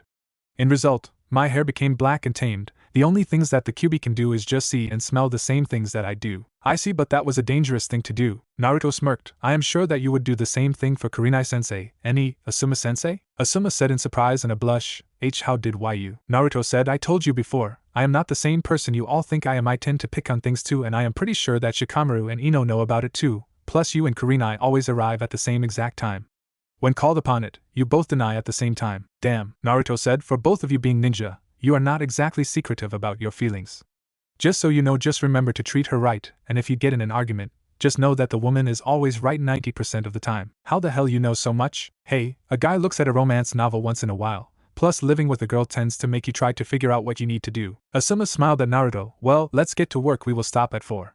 Naruto nodded and took a leaf to start his training while Asuma watched him, smoking on his cigarette. Once in a while, a Kage Bunshin would dispel and Naruto gained enough information to make a small cut on the leaf at the end of the training. Next, Naruto walked to the dango shop, knowing that Anko had a fetish for dango as much as blood. In truth, she was just like how he used to be, loud, brash and quick to anger, as well as hating the fact that the villagers judged her because of the actions of her former sensei, Orochimaru. The Jinchuriki walked inside the dango shop and looked for Anko. There she was sitting in a corner away from the crowd, munching on dango. He walked up to her table and sat in front of her while notifying the cook to send him some dango as well. Oh, who are you and what are you doing sitting here? Anko said without looking at him. Naruto said, long time no see, Anko-san. Anko looked at him. Oh, it's you, the gaki who actually got one up on me. What are you doing here? Came to rub it in? Naruto said, no, I actually wanted you to teach me in some of your torture techniques. Anko quirked an eyebrow. Why is that? You already know the reason, Anko-san. Oh yeah, that Hyuga as you call him. Nice touch. I bet you that the Hyuga are going to be pissed about that one. They will most certainly will after I maim Neji up a bit. I thought you swore to kill him. The Jinchuriki sighed. Yeah, but there is the catch, his cousin, my friend, has a very kind heart. Even though her life was in danger, she still thinks that he can be saved, so I made a promise that I will not kill him. Anko said, damn, I was hoping to see some blood. Naruto grinned. Now, Anko-san, I didn't say I couldn't maim him, just can't kill him. So what is in it for me if I train you? Dango and blood, I will try to make sure he will spill the same amount twofold. Anko smiled. I think this is going to be a good business deal. Naruto replied, good. Now when are you available? Anko said, around 5:30. Tell you what? I am supposed to be at the division now, so why don't you come over? I will demonstrate some of the techniques. Naruto grinned. Excellent. Anko gave him the same grin. Something tells me that you are going to kick some major ass against the Hyuga. The Jinchuriki said, not just him but the Uchiha and Gaara as well. Well, Gaara not really. Sasuke, hell yes, it will be fun screwing with his mind. Anko said, good. He needs to get knocked down a few pegs. Torture and Interrogation Division. Anko and Naruto approached the building and the ANBU guards moved to bar him until Anko said, hold up, the maggot is with me. The guards looked at Naruto and moved back to their posts as the two major pariahs entered the division. Naruto looked around to see that it was a nice building once you get past the gruff faces and shady corridors. Anko walked to a wall and tapped it twice and whispered something inaudible. The wall slid to the right to reveal some spiral stairs. Anko entered first with Naruto behind her as the sound of convicts grew louder and louder with each step. Finally they received the basement, which was full of cells, and Anko said, today I am going to let you observe me when you are going to interrogate or torture someone. You need to come as intimidating. Do you have any ideas on your approach? Naruto smirked. I think I have a few. How would you like it if I came in with a book with a list of different torture techniques, both physical and mental? As I read them out and the consequences, the victim in question is feeling the pain and agony as he or she is informed about every single symptom in complete detail. Anko said, damn, you thought this out good. I think the person would be slightly intimidated and then spill as the symptoms are coming out of your mouth, but the question is, do you have the stomach for it? Naruto replied, to make sure that your stomach will not retch, you must keep your mind on your worst memory and imagine that person is in front of you. Anko said, good, you will make a fine interrogator if you don't get the spot for Hokage. Yeah, it would be good to have a backup plan. Maybe I will. Here we are, cell 17, are you ready, Naruto? This is your last chance to back out. Naruto replied, looking at her, and missed the chance on the ideas of torturing Neji to the brink of insanity. Hell no, let's go. Anko smirked and opened the door to reveal a rugged-looking civilian. Naruto's eyes narrowed as he remembered this man. He was one of the faces that he would see in the mob. He believed that he would have a field day with this torture example. Well, Aizo Tasaka, how have you been? Aizo replied with his head down. I will not talk, Anko said, but Aizo-chan, I am your friend, don't you want to talk to me? Aizo said, fuck you, bitch. Naruto's eyes narrowed at the blatant disrespect, but Anko took it with a smile he knew too well. She instinctively launched a dango needle into his leg. Aizo screamed in pain as Anko explained, that hurt? That was just a little sting. Aizo gritted out, what did you do to me? Anko said, oh, nothing really, just slipped a pain-amplifying odorless poison in your drink before you were escorted back here. So Anko licked her kunai as she finished her sentence. I am going to cut up real nice and slow. Aizo shouted in pain, you bitch. Anko said, yeah, I get that a lot, and guess what, frankly I don't give a damn. I don't need you to accept me. Now answer the question, why did you try to assault that 17-year-old girl? Naruto's eye twitched as he immediately wanted to make this person suffer. The criminal said, I have no idea what you are talking about. I did no such thing. Anko stated, the medical reports trace back to you. Aizo-chan, you are lucky you are not a ninja anymore, or else Inoichi-san would have probed your head and immediately got the information. But I am in charge of the retired ninja and civilians as well as Ibiki-san.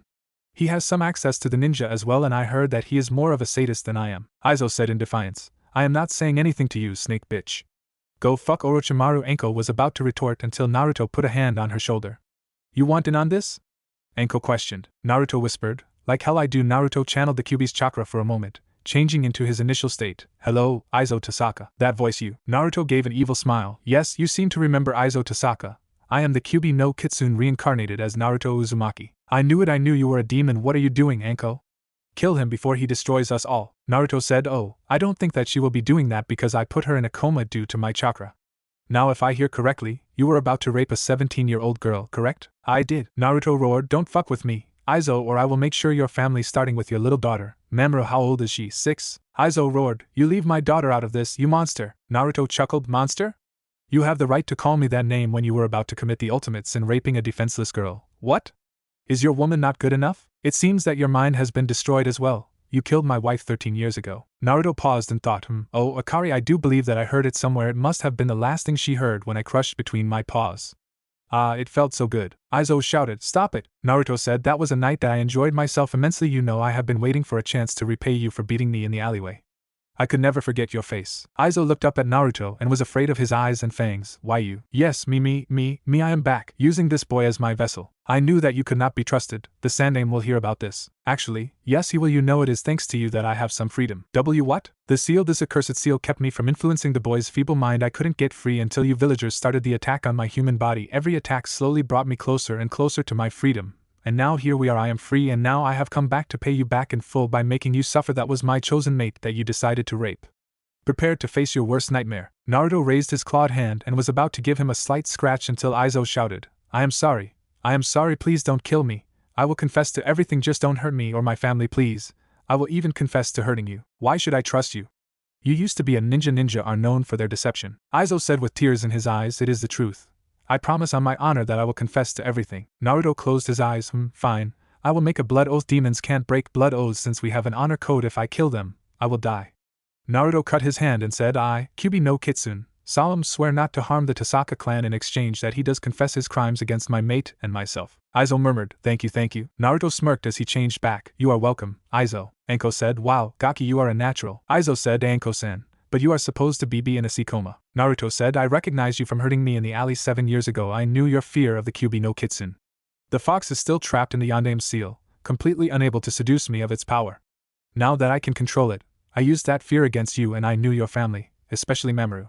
She is actually one of the Sandaime's grandson's friends that I met, but now you have confessed she will be taken care of by your younger sister, Anju. Aizo said in disbelief, you asshole, you tricked me.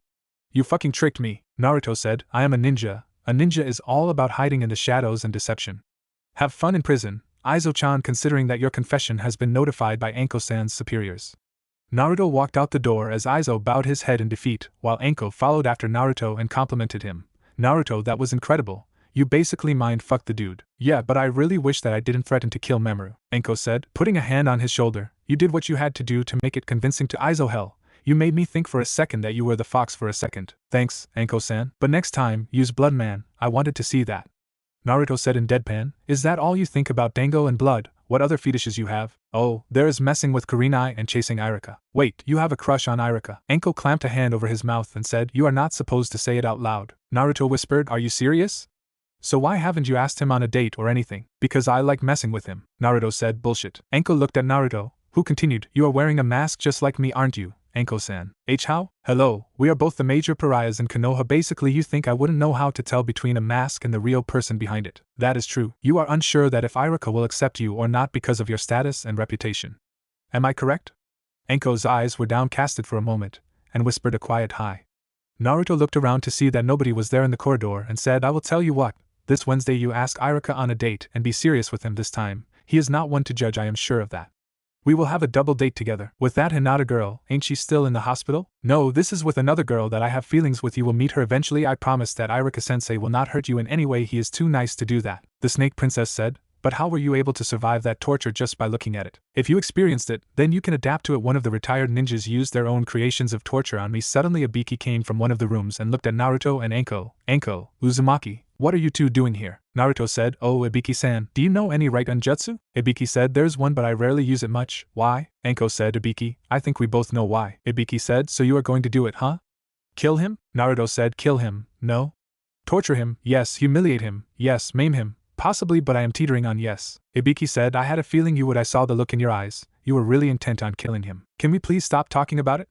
You two are making it worse considering Hinata-chan made me promise not to kill him. I see, so in compensation, you want to make him feel as much pain as possible, right? Correct. Anko said, Ibiki, you should see this guy. He made Izo crack just by toying with his mind like you.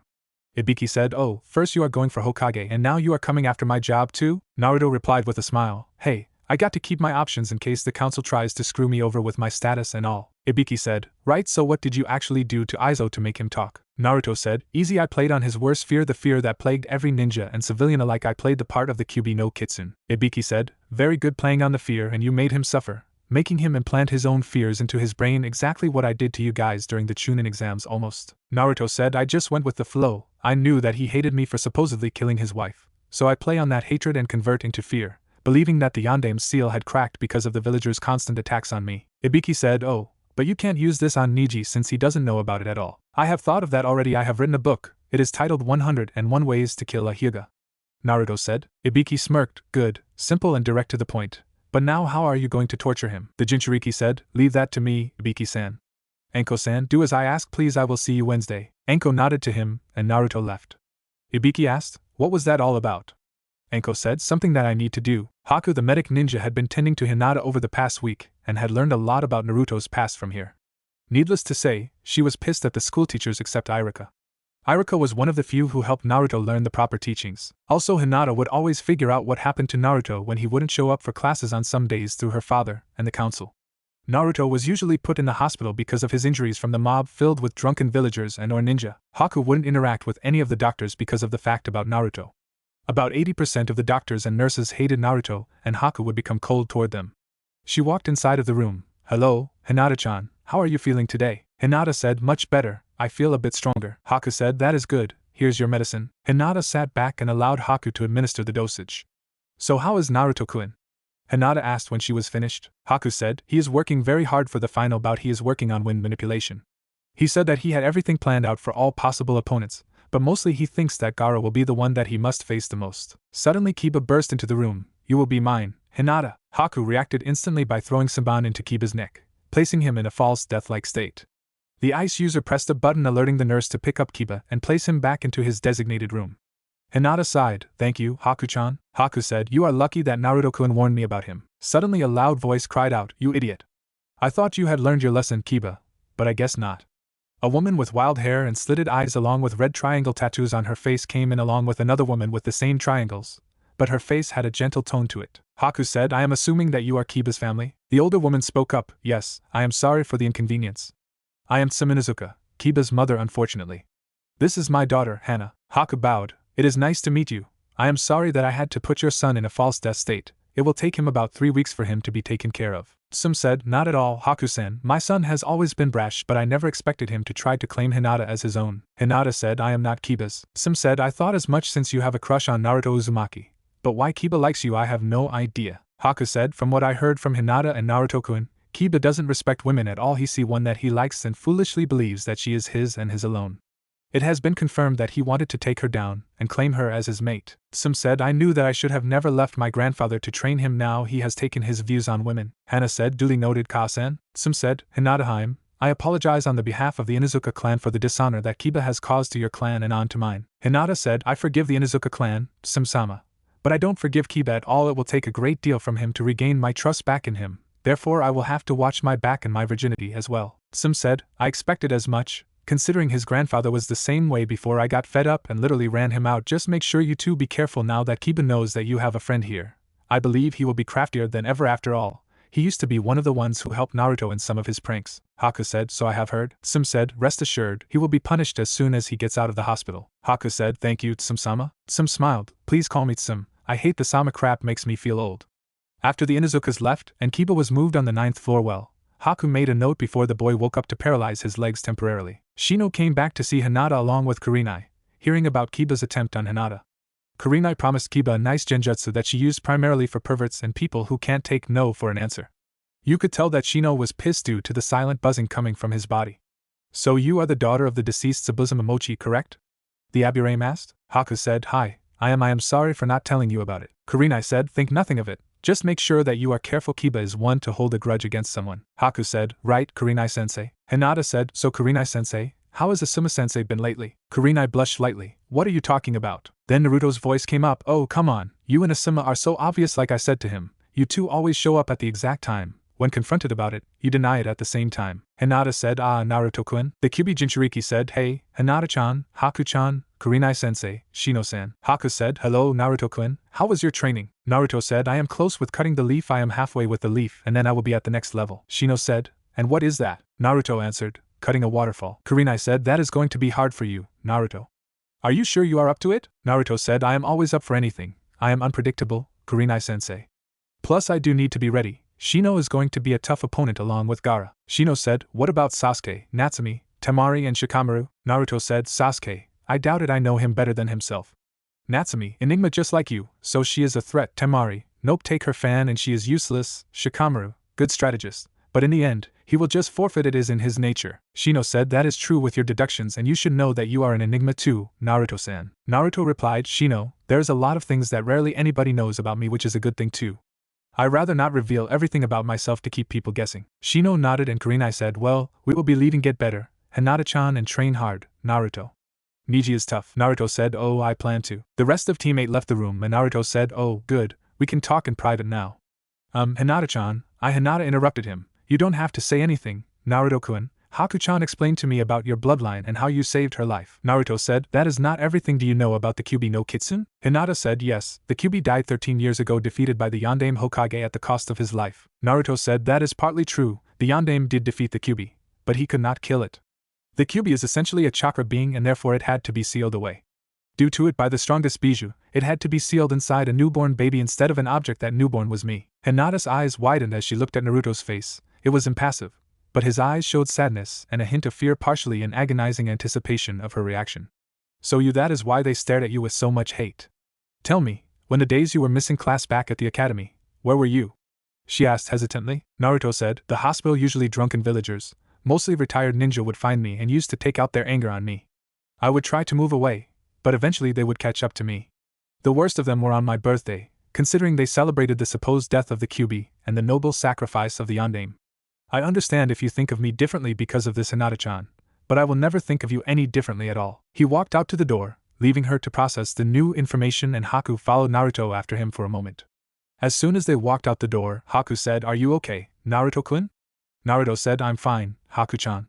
Oh, that reminds me, are you free Wednesday? Haku replied, As a matter of fact, yes. Is there something you need help with? Naruto said, Yes, I promised a friend of mine to get her hooked up with a friend of mine, and I suggested going on a double date along with her. Haku said, I would love to go out. Besides, it has been a long time since we went out together. Naruto smiled, Indeed, it has.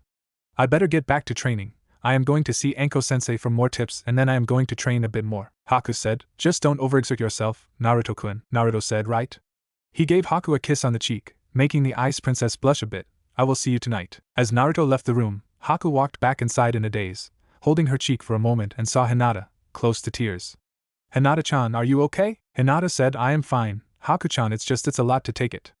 All my life, I have lived in a home where everyone treated me like I was somebody, but Naruto-kun, he was beaten for something he had no control over. Everything bad happened to him, and everyone else just shunned him for saving them. Haku said, I know, Hinata-chan, I know. The Hyuga girl said, I don't care about the Kyuubi. If he was the fox, he wouldn't care about anyone but his own survival. If he was a demon, Neji would have killed me. His teammates Sasuke and Sakura would be dead, including his sensei. Haku let out a breath that she didn't know that she was holding in as Hinata spoke with tears running down her face. And the worst thing is that I am not good enough for him. He has gone through so much, and I have nothing. Slap. Hinata's cheek stung as her head jerked to the side while Haku's hand was outstretched. Haku said, Hinata, you are good enough for Naruto because you realize what Naruto-kun is to you despite of him holding the Kyuubi. You are good enough because you were nice to him despite how he was treated in the academy and this place. Your reaction shows that you care about him deeply, so don't you dare tell yourself that you are not good enough for him. Hinata sniffed, Thanks, Haku-chan, for making me come to my senses. Haku replied, You are welcome, Hinata-chan. I will let Naruto-kun see you, so you can give him your answer about his burden. This is a matter between you and him. Hinata nodded and Haku said, Now get some rest and don't worry about a thing. Kiba will not get to you. An attack by him on you is an attack on me, and Naruto-kun, you know firsthand how Naruto gets when he finds that his friends or lovers have been hurt. After doing his wind manipulation training with Asuma and perfecting his torture method with Ibiki and Anko, Naruto chose the time to relax in the hot springs. As Naruto settled into the warm water, he sighed in relief. His mind drifted back into his mindscape. He stood before the Kyuubi. You finally relax for once, eh? The fox said. Naruto said, hey, if someone tried to kill your classmate/friend who was a potential lover, you would train non-stop, you know? Kyuubi said, touche. Anyway, good job on finally cut that leaf, took you 4 days to get it done. Naruto said, yep, this is the only time I will thank Mizuki team without this jutsu. I would have never been a ninja, met you and Haku, get a bloodline and make